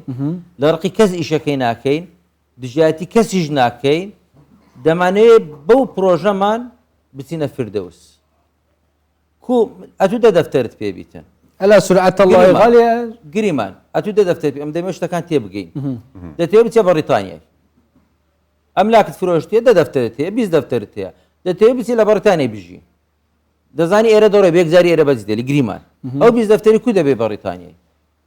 بە تیارەی ببێ مەمنوعە دەبی یەک دەفتەر زیاتر لە مەتاری لێ دەستێنن وانە دەبی چ بکەی دەبی بچێ مکتەب حەوالاتی ئەو معلوماتانە دکتور باش زوزو سفر دەکەیت مستثمرم کاکە من مشروعم هەیە استثمارم هەیە یعنی ئەتوو مەسەد یەک دەفتەری دەتوانی بێت تاری لە بەرکردی پۆکەم دەبی 90 دەفتەرەکەیت کە کو دەبی بێ بەریتانیای دەبی بە مەکتەب حەوالەی کاتێک کە چێ بەریتانیای پارەکە لەوێ چ دەکا ئینتیزارت دەکا گوێ دەوڵەمەند لە بەریتانیای ئەمەش دەمانەوێتن ئەوەی هەیتمان حوالی بکەین لە بۆ ئەو دیوی ئەو دیومان چێن دەرە قیامەتە دەرکەی حوالەی چێن دەرە فەقیری نەخۆشە زۆر باشە ئەو حواڵەکردنە ئەو چاکەکردنە ئەو پرۆژەیە کە دەمانێت لە ئەو دیوی تەنیا پەیوەندە پەیوەستە بە مانجی ڕەمەزانەوە یاخود ئەمە درێژەی دەبێت بۆ دوای هەموو پێنجشەمان عیادەم بەلاشە هەر هەموو پێنجشەمان نەکرد ئێستا ئەمە قەتعەکەم لێدا لە عیادەی لە بدایەت کە عیادەم دانا ئەوەی پارەی نیە پارە نەدا دەرمان لە چێ دەکری کەیفی خۆتە لە چێ فەحسی دەکەی کەیفی خۆت چونکە کاتێک دکتۆر نەخۆشی دەبینی بەلاش دەرکا کە ئەو لەگەر سەیدەلی شریکە ئەو لەگەر مختبەری شریکە لەگەر ئەشعە شریکە لەبەر ئەو گومانانە قەتعکەم کاکە لە چێ دەکری بکڕە بەس دەرمانەکەی من دەبی دەرمانەکەی من کوالیتی باش و هەرزان پرسیارێک دێتە پێشیان ببوورە دێمانێ قسەکانت ئەوە هیچ گرفتی بۆ دروست نەکردووی چونکە ژوان زۆر جاری وا هەیە ینی ئەوەی کە گوێمان لێ دەبێت بەپێی ئەوانی کە خۆیان لەناو ئەو کارەدا ینی کار دەکەن ئەنی ئەگەر بێت و هەرزانتر بێت نرخی وەرنگەکەی ئەو یان سەردانی ئەو دکتۆرە یان لەو دەرماخانەیە ڕەنگە کەسێکی دیکە لە ڕووی بازرگانیەوە وەکو بڵێ چاوی بەو هەڵنەیە حاڵەتێکی ئەوها بێت کێشە دروست بکات ینی جا پرسیارەکە ئەوەیە ئەمە کێشەی بۆ دروست نەکردنی ئەی چۆنە ئەمە گوتم ئەگەر بیرکردنەوەت بوو گۆڕی گۆرانکاری گەورەت پێ دەکرێت بیرکردنەوە گۆڕی چیە یعنی هەموو عالەم ئەوها بەسارەی دەڕوە ئەتو ڕۆنگ سایت دێ چ لۆ دەکەن هۆڕین لۆ لێ دەدەن ڕیت بەس کاکە دەرێم ئەنگۆ غەرت دەڕۆن ئەمە ڕاستەکەمە وازەحە ئەو ڕۆنگ سایت ڕۆیشتنە ئەو جە هیوا هەیە دەرێتن ئەتو مهنەی سوک دەکەی ئەمن جارێک مەجموعەک دکتۆر دانیش گوتیان ئەتوو لەسەر حیسابی مەخێرێ دەکەی گوتم نا ئەنگۆ غەڵەت تێگەیشتنە لەسەر حیسابی گۆ خێرێ ناکەم ئەمن لۆ خۆم خێرێ دەکەم گوتیان کو گوتم ئوستازێکی جامیعی خوێندیتی لە فەقیاتی دوای چتە کولی دوای دیراسات دکتۆرای نایتۆ لە شریعی دەچێکنی پرسیارێکت هەیە حرار و حرامە میراتە و زعکردنە تەلاقا پرسیارێکت دەچێکن وەنیە هیچ پارەش یادەنیشی قسە لۆ دەکاتن ئێوش خوێندیتی ئەمەش دەڵێ نەر خوێندیتمان ئێوە نیە ئەو شتشکە خوێندی ئەو شتشکە خوێندیە بەڵام لەکن ئەو مامۆستای کە دادەنیشی دوای ئاخری چ پێ دەرەی مامۆستا خوا خێر بنووسی خوا لێ ڕازی بیتن و خوا حافز پاری نادێ تەواویان تەواو نییە ئێوش خوێندیتی کاکە مەلای دەچیژنی مارە دەکاتن پارێ وەرناگرین مەلایەکانی تکە لەوانەیە داوای پارەش بە گلەی لێ نەنا مەلایەکانی تکە قسەی پێ نارێن برن لۆ دەوعای پار ئەتوو ڕستقیمەت بڕیە مەلایەکانی تکەوە نارێن وەنیە ئەتوو دەچی سەمونی دەکڕی لە بازاری دەرێ کاکە وەرن سەمونە خێری بابم بتان دەمێ کاکە وەرە عەلاگەک سەمونی بۆ سەڵەواتە چی لێ دەگریمان دکتۆر بتابژم دکانی فڕنیەکان دوکانی فڕنیەکانی تکە نارێن ئەتۆ ڕستقیمەت بڕیە گوتم کاکە ئەنگۆ غەڵەت فکر دەکەنەوە تەمەشا جارێکی تکە نەوعیتکە هەیە چکە تو ڕۆنگ سایدی خەڵک دەرێ هەرزان خراپە باروە برێ مەسەد ئەمن کە یەکەم دکتۆرم بە ڕسمی عیادەم کردە بە خۆڕایی یەکەم دکتۆرم لە هەولێرێکە کە لێم دا و ئەمن عیادەم بە خۆڕاییە ئەمن طبعی کە بوومە ئیخسایی 3 ساران عیادەم داننا ویستم لە خەستخانەی حکوومەتی خزمەتی خەڵکی بکەم بەڵام گەیشتمەوە قەناعەتەی هەندێک شت هەیە لە خەستەخانەی حکوومەتی کۆلاپز بووە قەپات بووە ناکرێتن دەبی بچم لە کەرتی تایبەتی ئیشە بکەم چونکە ئیشەکە ناکرێت یعنی ئەم بە خۆموا بووم 3 ساران عیادەم دانەنا نەخۆش دێتن مای سیری هەبوو کۆمیاتیتە دەرێ یەک مەرحەم نەبوو لە خەستخانەی بیدەمی هەر دەبی بستە دەرێ بکڕیتن عملیاتی ویستیا ئەو نقطەیە زۆر مهمە یعنی کە دەرێم ڕۆنگسای دەڕۆی پرسیار زۆر دروست مەسەد خەڵک دەرێتن کاکە گەر خێرێ دەکەلو لە خەستخانەی حکوومەتی خێرێ ناکەی ئەوەش پرسی ئەوە ڕۆنگسای دەکەوە خێر بە ماڵی حکوومەتی نانا یەک دەقەباتێت بگەین بە ئەم شتەی ڕوونکەم چکەوە دەرفەتە ئەو شتەیە هەموو خەڵک تێ بگا ئەم مەسەد دکتۆر دیلێرم جەڕاحم خوێندیتم بوومە خستایی حکوومەت لۆی دانایمە جەدوەل خەفارەم هەیە جەدوەلم هەیە ئەمنەوە لە مانجی 4 تەنها 2 ڕۆژ لەم هەیە عملیات بکەم 8 و 18 مانجێ ئەمن ناتانم نوێی مانجێ بچم عملیاتی کەس بکەم لەکن حکوومەتی لە خەستخانە مەسەد داوام لە تەواوی ڕۆژ ئاوایە کە جەدوەلی ئەو مانگەم 8 مانجێ خەفەرم لەگەر 18 مانجێ لە 3 ڕۆژ پێش سەری مانجێت جەدوەلەکە دەردەچی دکتۆر سالار مسئولی جەڕاحەکانە دەرێ ئەوە جەدوەلی خەستەخانەی ئەو هەمووان دەبی پابند بین بەو ڕۆژەی ئەو ڕۆژەی تەواجودمان هەبی ڕۆژیت کە ئەمە ناتان عملیاتی بکەم هەیە نازانیتن هەیە ئەی نازانین دەرێ دیلۆ معدەل عملیاتی ناکەی تەوزیع کرایە وەکو ئەتو مامۆستا ئینگلیزی بی ئەتو ناتانی بچێ مەکتەبە چ کممارتان برێدی ڕاست دێم لێرە دەرسی دەرێمەوە باو تەڵەبانە فێر ئینگلیزی کەم نابی مەکتەب مامۆستای خۆی هەیە دەرست لۆدانرایە وازحە کو ناتانی هەر مەلایەک برێکا کەم دەچم لێرە لەو مزگەوتی ئەوڕە حەزم لێ خودبەی بدەم نابیتن ئاوقاف مەلای دادەنێ تربیە مامۆستای دادەنێ نظامی وەزارەتی سەحەی دکتۆری دادەنێ یعنی ئەو نقطەیە زۆر مهمە یعنی ئەمن مانگە کاکە برێن 30 ڕۆژە ئەمن 2 ڕۆژ عملیات دەکەم ئەدی 20 ڕۆژەکەت کە چ بکەم دکتور فيجامادا زيادة سلبي بروجي في خير خوزيكو افينو كهي في رمضان داس يعني الصباحي حتى سيه رمضان كبراك نساخه بتدفع نورينجي فحوصات ونظام تشبيفيت حتى عمليات يجي با من بس اونكسايد كي توكين عزل اخر وقت ما نكمل بلو اخر اونكسايد يعني اساس تيجيشت يعني الدكتور لو صريت دوسار دادنيتن چونکە ئەوەندە کاتەی هەیە شتێکیت کە هەیە کاتی کە ئەزان دەکرێت هەندێک کەسێ وا دەزانی ئەوە ڕیکلامە لە شعوری خۆی دەرێ خەڵکی کۆکاتەوە ئەوە ئەمن مەقسەد عیادەی من 10,000 بوو لە عومرەکەم کرد لە بەیتی تەوافم دەکرد بڕیامدا بچمەوە لێرە عیادەم دەکەمە 5,000 و زیادیشی ناکەم یعنی ئەوە نییە پێش ڕەمەزانێکە ئەمن ئەو ڕۆژی کە برین چارشەمێ 37 نەخۆشم هەبوو یعنی کاتێک ئەمن دەیکەمە بەلاژ ئەگەر برێن ئەگەر ڕیکلام بیتون دوایە خەڵکی زۆر کەم یعنی من هەر دەتان ئەوەندەی ببینم یعنی ئەمن هەر دەتانم 50 نەخۆش 6 نەخۆشی ببینم خۆ وەقت دیارە یعنی ئەتو ناتانی لەوەی زیاتر ببینی ئەم بەخۆم ئێستا فول نەخۆشم یعنی کاتێک کە هەزار خەڵک بێژی مەسەن هەری کاری وا بکرد ئەوژی ناف پرۆژەوەدا باشدار پرۆژەی میهرەبانی یعنی چ هەموو کۆمەڵگا بە ڕیکلامیەوە یارمەتی مەدەداتن الدال على الخير كفاعله ئەمەش کردمان هادی نەبەشدارن مامۆستای ئاینی مەشروعی من دکتۆر عوسمان هەڵەبجەیی یەکەم کەس سیمەتۆکەی تێکرد مامۆستای ئاینی بەشدارە مامۆستای زانکۆی بەشدارە بازرگانی بەشدارە دکتۆر بەشدارە مامۆستای جامیعەی بەشدارە بە هەمومان مەشروعەکی باوەڕمە بە هەرەوەزی هەیە یعنی هەر یەکە لچکەشی هەردەگرین وەکو عباکەی پێغەمبەر صلی الله عليه وسلم کاتێک یەکە لچکەکمان هەرگرت بەردەکی گەورە لە شوێنێکی پیرۆز دادنین قەناعەتمان وایە بەحر لە دڵۆب ئاو دروست بووە قەناعەتمان وایە کەمکەمی زۆران دەبیتە زۆر یعنی ئەم بەتاقتێنێ نیمە ئەمن لەشکرێک دکتۆر و دەوڵەمەند و خێرخواز و پیاوی چاکم لەگەرە یعنی ئەمە مەشروعێکی پشکدارمان هەیە مەشروعی میهرەبانی 4 لیدەری هەیە 4 قائیدی هەیە ئەوە بڕیاردەری ئیشەکەینە مەشروعێکی ناحکومیە ناحیزبیە بێلایەنە لە ڕووی سیاسی هەر کەسە تەنیا ئامانسان ڕەزامەندی خوایە ئەمێن ئامانجم قەناعەتی ئەم بە دینداری لە خۆم دەکەم ئەوەی خێرە دەکات لە خۆی دەکاتن یەکەش کە قەناعەتی کوردایەتیە کەیفی خۆیتی با بە کوردایەتی بکە کوردستانی ئاوەدا ینی هەر لەنێ ئەو پرۆژەیەدا هەیە یەکێکیت کە ئینسانی مەسیحیم لەگەرە مەشروعی هەر لەنێ ئەو پرۆژە هەر لەنێ ئەو مەشروعیمە مەسیحی تێدایە ئەمن قەشەزەیە هاتیە سەردانی کردیمە دایان مامۆستا ئاینی هاتیە سەردانی کردیە پلانی گەورەکردنی پرۆژەکە لە داهاتوو ئەمن دەمەوێتن کەرتی تەندروستی لە هەرێمی کوردستان جوان بکەیت کەرتی تەندروستی یارمەتی دەرتان بووە لەسەرەوە بەڵێ کەرتی تەندروستی یارمەتی دەرتان بووە لەسەر ئەو حکوومەت هاریکارمە ئەمە لە چوارچەوەی کاری دکتۆریەکە بەڵێ من لێرەوە سوپاسی وەزیری تەندروستی دەکەم حکوومەتیش بە شێوەیەکی گشتی هاوکار بووە مەشروعی میهرەبانی مەشروعی سەرکەوتووە وینوینە وینوین یعنی چ یعنی حکوومەت قازانج دەکا نەخۆش قازانج دەکا دکتۆر قازانج دەکا چکە دکتۆر کەمیە نەخۆشی زۆر دەبینیتن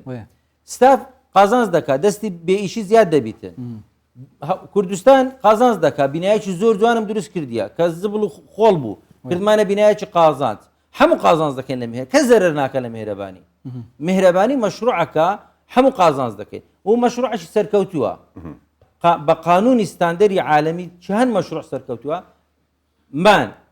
کۆمەڵە کەسایەتێک ژن و پیاو مۆنی پارە هەبیتن مەشین ئەچیزێ مەشروعی من ئیسtisمارە مەشروعی خێرخوازی نیە ناوما خێری نیە ئەسڵەن مەشروعەکەمان ناوی خێر نییە مان مۆنی مەشین پلیس شوێنەکەمان باشە لە باشووری هەولێرە لەو مەنتیقەی نەخۆشخانەی حکومی لێ نیە لەسەر زادەی 120 مەتریە مان مەنی مەشین پلیس دوایەکە ئیکستێرنەل فاکتەر یعنی وەزارەتی معنی علاقه بحكومه وزاره كهرباء، وزاره وزاره بلديه، جينجا، كهرباء، آثار، حمویان معنینا بمشروعی ما، تندرستی، استثمار، نقشدانان، بلديه، حمویان اكسترنال فاكتورن، حمویان هاوکار بن لێرۆسپاسیان دەکەم، محافظه، وەزارەتی ناوەخۆ، دیفاع مەدەنی، حەمیان بەشدار من لێرۆسپاسیان دەکەم. ئەو دوای ئینترنال فاکتەر، ئینترنال فاکتەر چییە؟ ئینترنال فاکتەر یعنی ئەو چار مؤسسە، دوایمە 6 ڕاوێژکارمانێک کە دە کەسی گروپی مێرەبان، دوایە پشتیوانمان هەیە چەند دەوڵەمەندێکی شاری هەولێرن لە گەرمان، دوایە کە بەشداربوومان هەیە، دوو نوع بەشدار، پشتی خێریمانە، پشتی ئیستثماریمانێ، هەیە دێدرێ پشکەشی خێری لۆداکەم دەکڕم. تمام. هەتا ئێستا کە مەشروعی میهرەبانی زیاتر لە 2100 پشتی خێری هەیە. ماشاءالله. يعني مشروع كيما 7500 ام ديفيجي زلتر بحسكين وباباتي ام تشو بكينا محط رمضان بكينا محطك بو تندرستي باش ام ديفيجي بحسكين بس از بيجم يعني تقلفون اخفنتي جرينغ وتندرستي وفي بروجي خير خوزي بهم فدونكو راخي جماعتي ورجرين نظن بيناتات قال ميوزيك وسرود ومناجات تشو يعني زور خوش ده دستان خوش بيتن سرودي ديني زور باشا جالي دقرين اما ابو تندرستي باش انا مناجات حر لبو شحن ايماني باشا يا الله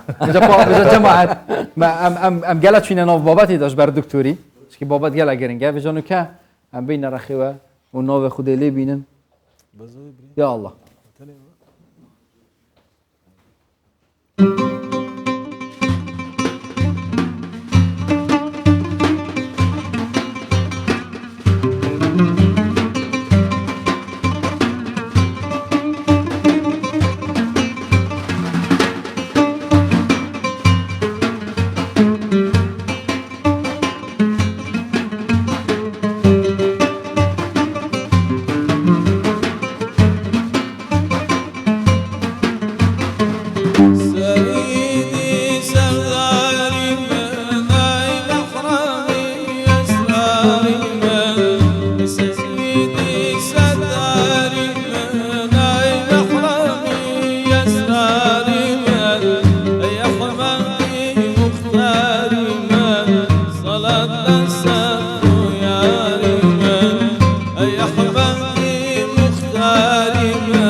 وانيا وكاس لمحشر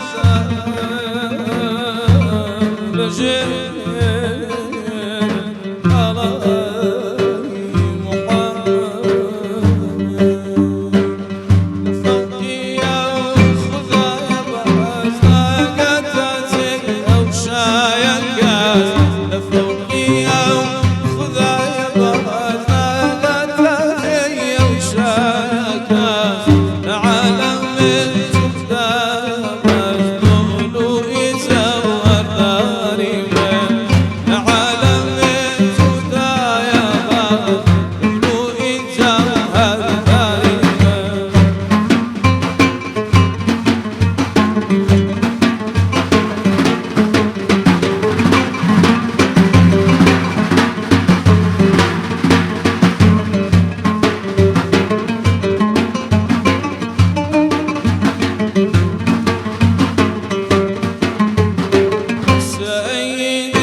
اللهم صل على محمد. دەستا خۆش خودش فەڕۆز دکتۆر گوتنی ینی شەحنەی ئیمانیە و بجاکە. هەمیش ینی جۆش و خرۆشێکی زۆر نەکەن وەرەنگەوە دکتۆری مەدەم سەڵەوات دانەکەی مەسەنە تو دیت چێژور ئەوە خلاص بۆنە عەقدە ساڵێکی کرد خلاص دکتۆر لەسەر ئیزنی مامۆستایان دێمەوە خزمەت جەنابەت ئەو پرۆسەی سەڵەوات دانا کە بۆ نمونە ئێستا من و ژوان دێنە نۆڕنگەکە پرۆسەکە چۆنیە کاتێک کە دێنە نۆڕنگەکە چی دەکەین ئەنگۆ باسی شتی وردکاری دەکەن ئەم باسی شتی گەورەتان لۆ دەکەن ئەم فرسەتی ئەوەشمان پێدا کە قسە بکەین بەڵام هەر پرۆسەکە جوانە خەڵک بزانی کە چۆن نییە ینی کە دێنە نێو نۆڕنگەکە ینی ئەوەیە کە سەڵەواتێک دەدەین ئەمە گوتم وشە گرینگە بڵێ وشە گرینگە کو لە بداتی باسی هەر گرنگترە یاین تەمەشاکە ئێستا مزگەفتێک لە تەنیشتەمە یا مەش خەستەخانەینە ئایا مزگەفتەکە گرنگتریان ئەو خەستەخانەیە لە مزگەفتی قەنەعەتم وایە یعنی ئەمن ئەو های تێگەیشتیمە عازداتە خەڵکی دەرێت چاکەی بکەن بەڵام ئەمە چاکەکەی دەکەی چیانیان گرنگترا دکتۆر لە پەیامەکەت گەیشتین پەیامەکە زۆر جوانە جێ ڕێزەوە کە تۆش بە ڕێستان کە لێرەی ئەوە هۆکاری ئەو پەیامە جوانە و ئەو نیەتەیە کە تێدایە لێرە پرسیارەکەمان ئەوە بوو هاوەکو دیمەنێکی جوان خۆش یانەوە جێ دڵخۆشکەرە ینی ئێستا ینی دەچیە نۆڕنگەکە ینی خۆشە مەسەرەن ئەمن بەوەستم دەڵێم اللهم صل وسلم على نبينا محمد شێوازەکە ئاوهاییە یان چۆنیە ئەگەر میهرەبانی فکرەی میهرەبانی لەسەر چییە لە پێناو ڕاگررتنی هەست و شعوری نەخۆشی هەژار یارمەتی دەورەماندان دەدەین لە پێناو ڕاگررتنی هەست و شعوری نەخۆشی هەژار یارمەتی دەورەماندان دەدەین ئەوە عەزیمەی پێدەرێن هیوایە دەرێن ئەم بەس فەقیر ئەگەر فەقیر یارمەتی دەدەم نا ئەمە یارمەتی دەورەمەندانیش دەدەین وەبی فەقیرەکەش بە عیزەتەوە بێبرێتن فەقیر دەتانی کەبابی نەخوا بەس ناتوانێت تەحملی بەردی زەرداوی بکاتن فەقیر دەتانی سیاحەی نەکە نەچیتە شیمالی ئێران و تورکیا بەس ناتوانێت تەحملی بەردی کلێ بکات دکتور سەرڤێ ومن ئەحیاها فەکەئەنەما ئەحیا الناس جەمیعا ڕاستیژی وە سوسەکرێەوە خەڵک شمرنی ڕزگار کردی نمونە حی هەیە بەرێ دەیان نمونەم هەیە لە ئەو مۆبایلەیە پڕی نمونەیە یعنی کابرا لەسەر مردنی بووە ئێستا کە ئەو مدیر تەنفیزی مەشروعەکەمان دەزانی کواتە ناو مەشروعەکەیمە طبيعي جراح فوق القانون نارێنم هەموو عالم لە بن قانونە نا جراح فوق القانون ئیشی مە بەسەر دەستێنمێنم ڕۆژێکیان 5 سال لەوە پێش لە تەواریخ خەفەر بوو یەکەچەند هینا بولت ئینجری گولەی پێکەت بوو و نەزیف داخلی بوو بەم گوت بە قانون دەبی بچێ ئیمێرجنسی ئەلێرەمە عملیاتی ناکەین ئێرە ڕۆژ ئاوا ئیشی گولەی نییە ئەو بە قانونە کەس محاسبەم ناکە بەڵامەتە ئەوە دەچوە ئیمێرجنسی ئەو نەخۆشە دەمرد چونکە نەزیف بوو یەکسەر بردمە ساڵی عملیات ناچم پرس بکەم ئەرێ مدیر مستەشفا ئەو عملیاتی لێرە بکەم یان نا ئەمن جەڕاحم ئەمن لۆم هەیە عملیاتێکە چکەم بەبێ ئەوەی ڕوخسەتی لێ بگرم لە سێ حالەتی لە سێ حالەت مەسەل حادیسەك دەبیتی نێک لەسەر مردنە نەزیف داخلیە نازانم ئەسڵن هەویەک بێنی هیچ دەبەرچی نییە ئەمنەوە حەقەم هەیە یەکسەر بچم عملیاتی لۆ بکەم ئەمە فوق القانونی بەس بە قانون بی دەبی تەبەڵەی بکاو نازانم چ و تەرتیباتەک و بەڵام کاتێک هیما ئەمە فوق القانونی یەکسەر ئەو کەسەم عملیات کرد ئێستا مهندسێکی معماری لە شاری هەولێرێکە عائلەکە پیان سیر بوو طبیعی لە باخچەشی دەخین لەگە برادرێکی سوعبەتیان کرد گولەی پێکەت بوو تەڵەبەی مهندسەی معماری و مەرحەلەی سێ بوو کاتێک کە عملیاتم لۆ کرد لەناو عملیاتی بووم دکتۆر تەلەفۆنی کرد ئاگا لەو کەسەی بە عائلەکی زۆر دیارن لە هەولێرێ یەکێکیت کە دکتۆرێکیت کە هات ناوی دکتۆر ئاراز بوو سەری هینا یعنی هاتە ژۆرێکە لە کندەرکەی دکتۆر وەزعی کووە گوتم نەزیفەکەم ڕاگرتیە چار بەتڵخینمان دایتێ وا لە گولەکەی دەگەڕێم وەرە دەست بشۆ جەڕاح بوو گوتم جووەر لەگەرم یعنی ئەم دەستم لە ناو هەنایی بوو یعنی ئەو شەمنەک بای مردی بوو بابی مامۆستا بوو کە هاتینە دەرێ هەندێک قسەم لۆ کرد ئەمن الحەمدولله ئەوەش فەزلی خوای یەکەم دکتۆرم لە وەزارەتی ئاوقاف ئیجازەی دوازەی مەلایەتیم هەیە یعنی دوازە علمی هەر لە سەوافی ئیمتیحانم کرد و شەهادەم هەیە ئەو پێپەرێکە خەڵک دڵی پێخۆش یعنی دەتوانم یەکسەر بچمە ئیشی مەلایەتی ئیدی هاتم هەندێک قسەم لۆ کرد بابیم زۆر هادی کردەوە یعنی زۆر کەیفیات دوایە داخلم کرد و ئەوانە قاعدەکەم هەیە هەر نەخۆشێک لە تەواڕی ئەمن عملیاتی بکەم بێتر ڕیخە لە کۆرەی بی شتێک بی عیادەی من بەلاشە لە بووی ئەوە قانونی خۆمە یانی ئەو قانونانە بە خۆم دامنایە چونکە دەرم ئەو نەخۆشی من نەبووە ئەو ڕیخە لە کۆرەی گرتی تا خەستەخانێ من مەعاشی وەردەگرم لەوێندە کات بێدەرم بێتەوە خەستەخانێ ئەگەر بێتەوە عیادەشم لە عیادە هەر بەلاشە دەورەمەندی فەقیر بی عیلاقەی بۆیدا نییە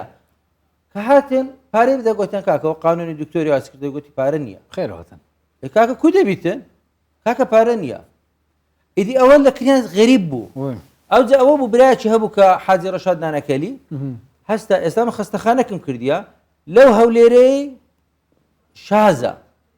یعنی بەستاندەری عالەمی تەسمیمەکەی لە کەنەدەی کرا یعنی دکتۆر سیلەک و صفاتی تێدایە طبیعی ئێستا مەسعەدە یعنی جیهازەکەم کردە 2022 مۆدیلی 2022 ئێستا لە میهرەبانی لە مختبەری هەیتمان مۆدیل یعنی دڵسۆزین دکتۆر هێزانین هەرزانی شێ دەکەن دکتۆر ئیشڵاب خودی خێرا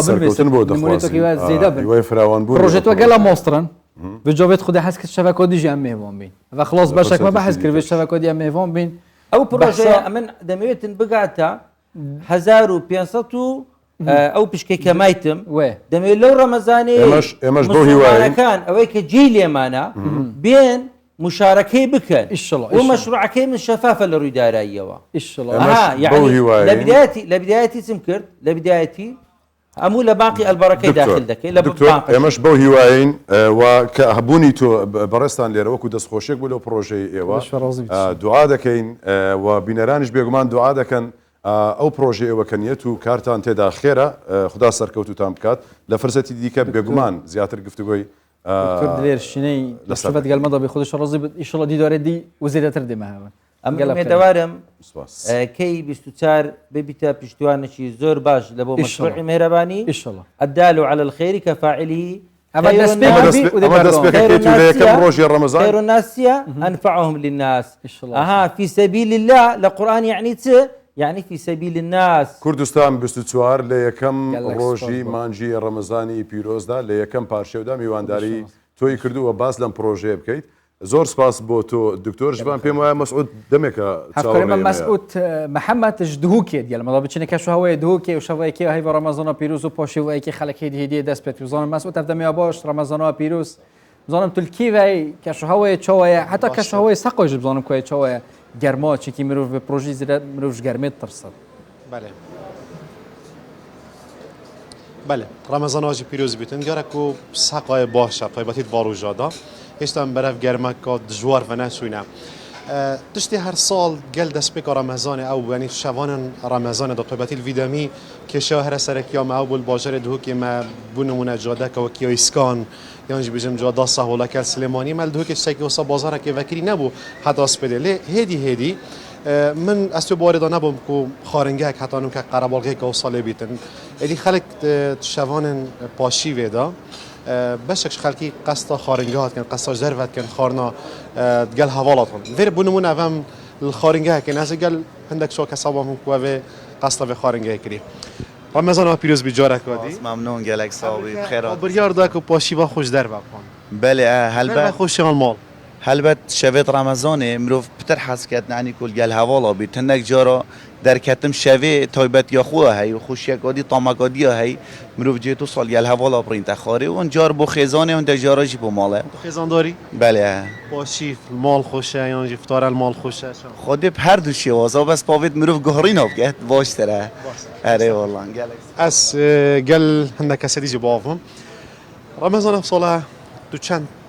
آماده ای که افصاله به رمضان هنه در باز پی چپنه بیتن و فتره کدریجا عمل لیویوی رمضانی بو هنده رمضان تایبت مندی که تایبت هایش مهان اندیان ساله چپنه بیتن افرو که جمعات انگل حوالش در و برگ نخوری وکی دیار همه تاتین کده پاشیو خوین پاشیو جی بارابتر و خوشتر مروف بارابتر در و بخوتم بله فطورای اسمن و مروف المال بخود خوشتره فطور تایبت چی پینه بیتن وقتی مال چت کرد فطورا چی پینه بیت خوشتره که مروف المال بخوده تو چند هول مثلا واف خورنان و کل سر به مزه هندک دهنت نادات کارینان هندک چتی سروشتینه کیشک باستر مروف خودی از خو بارابتر یا وقت خوب ورزشه و از محاولت کم یعنی بارابتر وان تشتا بخومیت کوی دوند نافدانه بیت و چی پینه بیتن با همی خلکی جی باستره که بشف درنگ پاشیف درنگ خارنت بدون بخوم باستره و عافیت بیت که از گل با کسایی با مول وری کارت کن از گل خدا نویجی باوم که اسمان شوان پاشیب داخل که دو که زتر حش خارند کرد رمضان پیروز بیت پاشیب وام وری مرتیبان آسو که هر سال حاضریت خو کردینه لروجایی که پاشیبه شوایی که پاشیبه ما حاضری کردینه خانت سوگ مت کردینه بخالکی کوبشن روجا خوب بگیرن یعنی بشن نه تینی بن تشی خو مخیاوی کم کردیا و بهارات تو کم تر لگرینه وقتی خلک دو که پاشی و ندارد کرد نو که هدی خلک زیاد قصد ضربت کرد اول چند 2 ساله که ما خلک فیر کردی خلک تیت ماشاءالله دبینر شواولی که خلک گلک قصد پاشی جو سایا پتر لده بله پتر لده سرسام کیش و خارن چکریا گلک سر و خارنا باغ یعنی و ویدم شوی خلک زتر چت خارند خود این برنج چت کم برنج بونا اویتنه بونا پاشیتنه بونا پاشیتنه چه جوره خارنن اما قزارتما ام دین قزارتما ترشیکه پاتاتایا هيك اورا سلطه انا هي هم تشتهنا زيتونه بنيره ما بونا سبان تركيتي بنيره باش كيف تتن تركيتي بونا ما تشيتكن بونا سبان اوس تشيتكن بنيره ما قال خاشه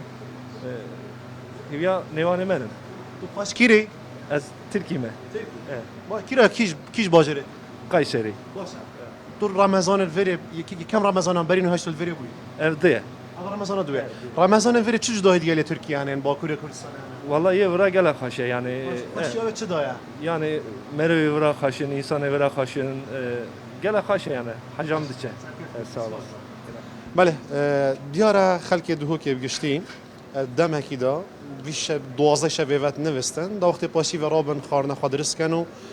جاره کدینم نوله الوگاوی دی سال بو ساله و سایه خلک نانویدن حتی درنگ حتی پاشی و خوجیت خونو نویجا خود کن شنید نون اوه اکم روزه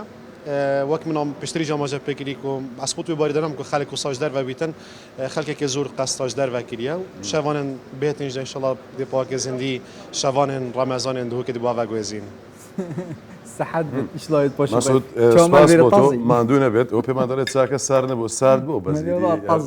ئەوەش کێشەیەکی دیکەم هەیە ینی پێشەوەی بچین لای ئارام ینی ژوان ئەم مشکلەی ئەو دانیشتم دەمێکە ینی جێم نابێتەوە خەتای قەنەفەکەی یان خەتای خۆم ئەوە نازانم هەر ئارامی سڕ ئارامی سڕ بابزانین کەش و هەوا لای تۆ چۆنە لە سلێمانی سڵاوت لێبێت یەکەم ڕۆژی مانجی ڕەمەزانت لێ پیرۆز بێت لای تۆ چ باسەهارە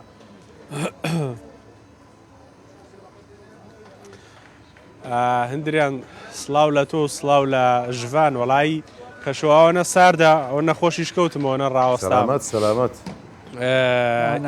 یەکەم پارشە و لە سلێمانی وەکو ساڵانی ڕابردوو لە سلێمانی بووە بە کللتورێک خەڵکی دێنە دەرەوە نانەخۆن بەڵام ئەم ساڵ جیاوازیەکی هەیە ئەوش ئەوەیە کە یەکەم پارشە کەوتۆتە ڕۆژی هەینی و کۆتا هەینی سەیرانکردنیش بوو خەڵکێکی زۆر ئەمڕۆ لە سلێمانی چوو بوونە دەرەوە گۆشتی چاکیان خوارد بوو ینی ئەوەیان تێ کردووە کەمتر خەڵکاتونەتە دەرەوە من لە پێش مزگەوتی گەورەی شاری سلێمانیم ئێستا کەمتر بۆتەوە بەڵام کاتژمێرێک پێش ئێستا هاوڵاتێکی زۆر لێرە بوون بۆ پارشێوکردن جا نازانم من خۆم وام بەخوا بێ نانی چاک بخۆی بۆی بتوانی ڕۆژ و بگری خەڵکانێکیش هەیە ئەنی دێن لێرە برژاو دەخۆن و خواردنی دیکەش هەیە لێرە دەیخۆن بۆی بتوانن یەکەم ڕۆژی ڕەمەزان بەباشی بە ڕۆژ چکەی ئاتەن یەکەم ڕۆژ تۆزێ ڕۆژوکردن قورسە تا ڕای لەگەڵی لەگەڵ ئەم وەستایانە قسەکەم کە ساڵانە لەم کاتەیە تا درنگانێک شەو لێرە من وەستا سڵاوتان لێبێت لە ڕەمەزانان ئەگەر بۆمان باس بکەن بۆ پارشێوکردن هاوڵاتیان دێنە لای ئێوە تا چ کاتێ بەردەوامە بن و زیاتر خواستیان لەسەر کام خواردنێ والله خەڵک بەعام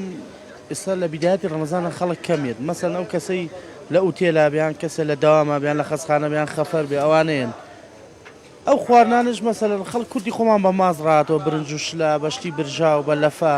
بە نوەکاو بەم شتانە ڕاهاتون هەیە حەزی لە خواردنی قورسە زیاتر چییە خۆن لەم برژاوانەیە وڵا کەبابە خۆن و حەلیەوە و مریشک و باڵ و گۆشت و جگەر و ئەمان ناخۆن زیاتر باشە جا لێرە خواردنەکان حازرەکرێ و دواتر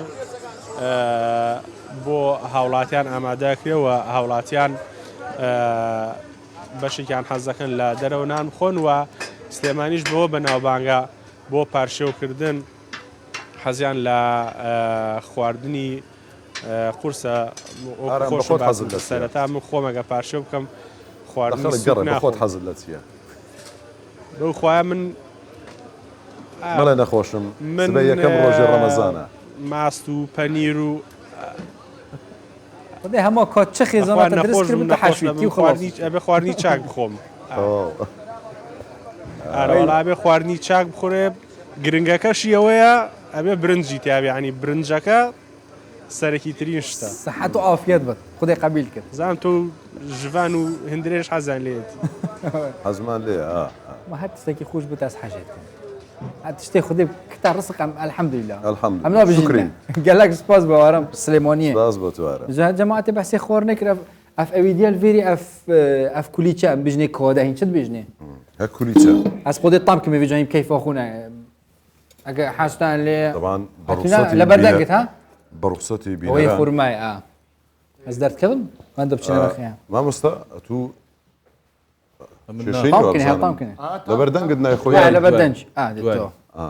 ئەم دلێتە بینێ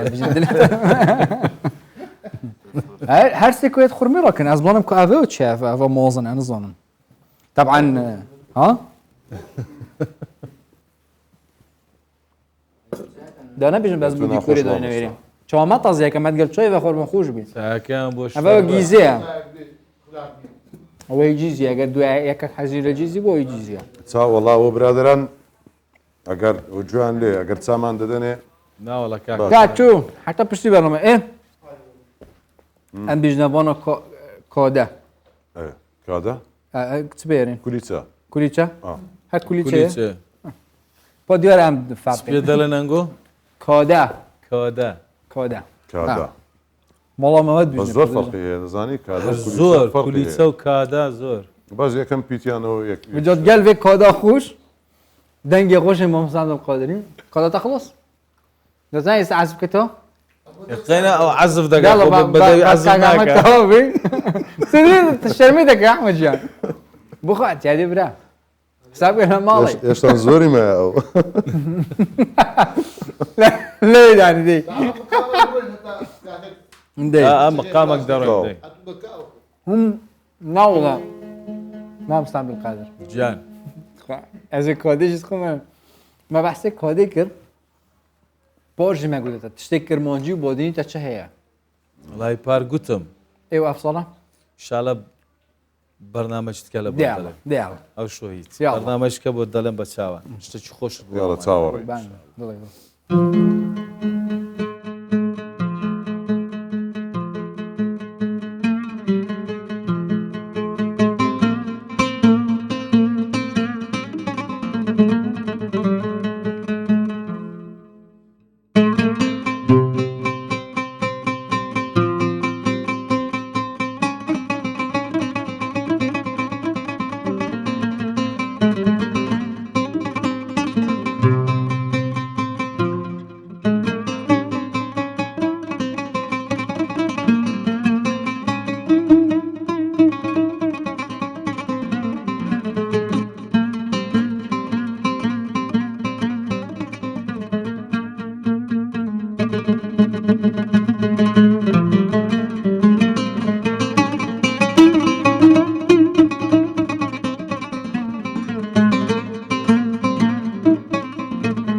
خير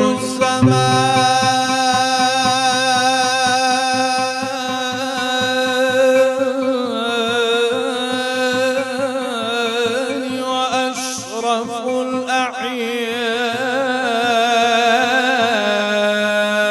الأعياد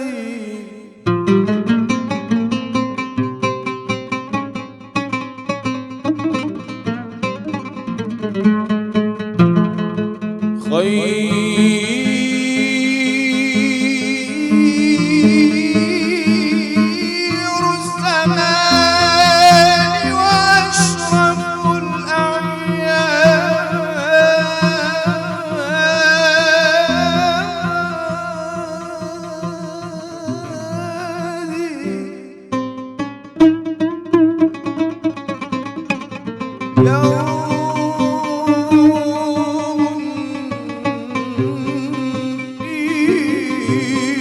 ولد النبي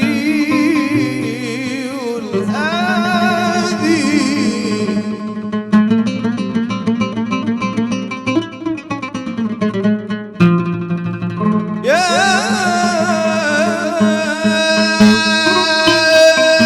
يا سيد الكونين والثقلين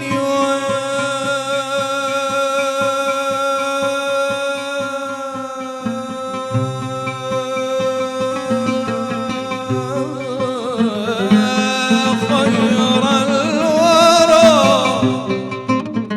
من حاضر أو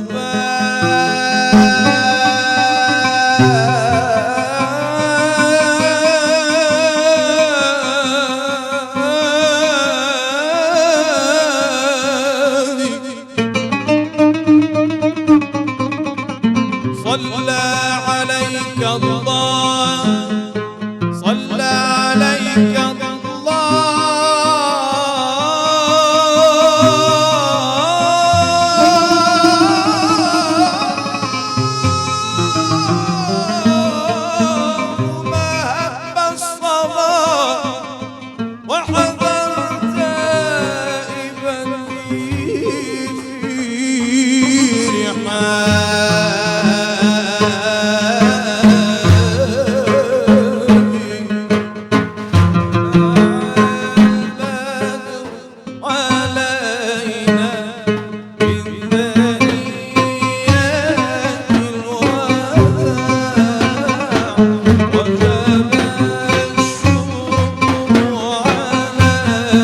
وبارك عليه اللهم صل وسلم وبارك عليه اللهم صل وسلم وبارك عليه اللهم صل وسلم وبارك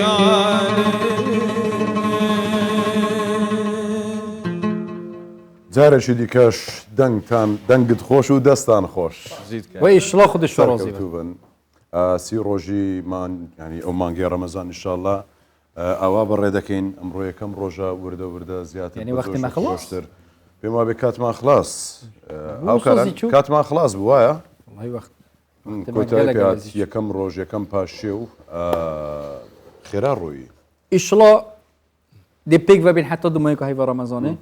و نوکێژی ئەز بارکەم هیچی مژیلی حاضرکردنا پاشیوێ نەخودەی ئیشڵا ئەوێ زەحمەتێ پێوەت بن پاشیوێ حاضرکردن خودی خێرەوانە بنوێست و ئەو پاشیوە هین خۆن خێر و بەرەکەت و سەحەت بێت مەش دوعا بێ بۆ هەر نەکردن دوعا بوو مەژی بکەن و جەماعەتیژی بکەن یەکەم ڕۆژیشە ینی تاوەکو وردە وردە ڕادێن ینی لەگەڵ مانجی ڕەمەزان ئەو ینی زۆر خۆری و ئەوانە ئاگا ینی ئێمەش یەکەم جار ئاگامان لە خۆبێتەوە ئەمش دەبچین پاشیوێ بکەین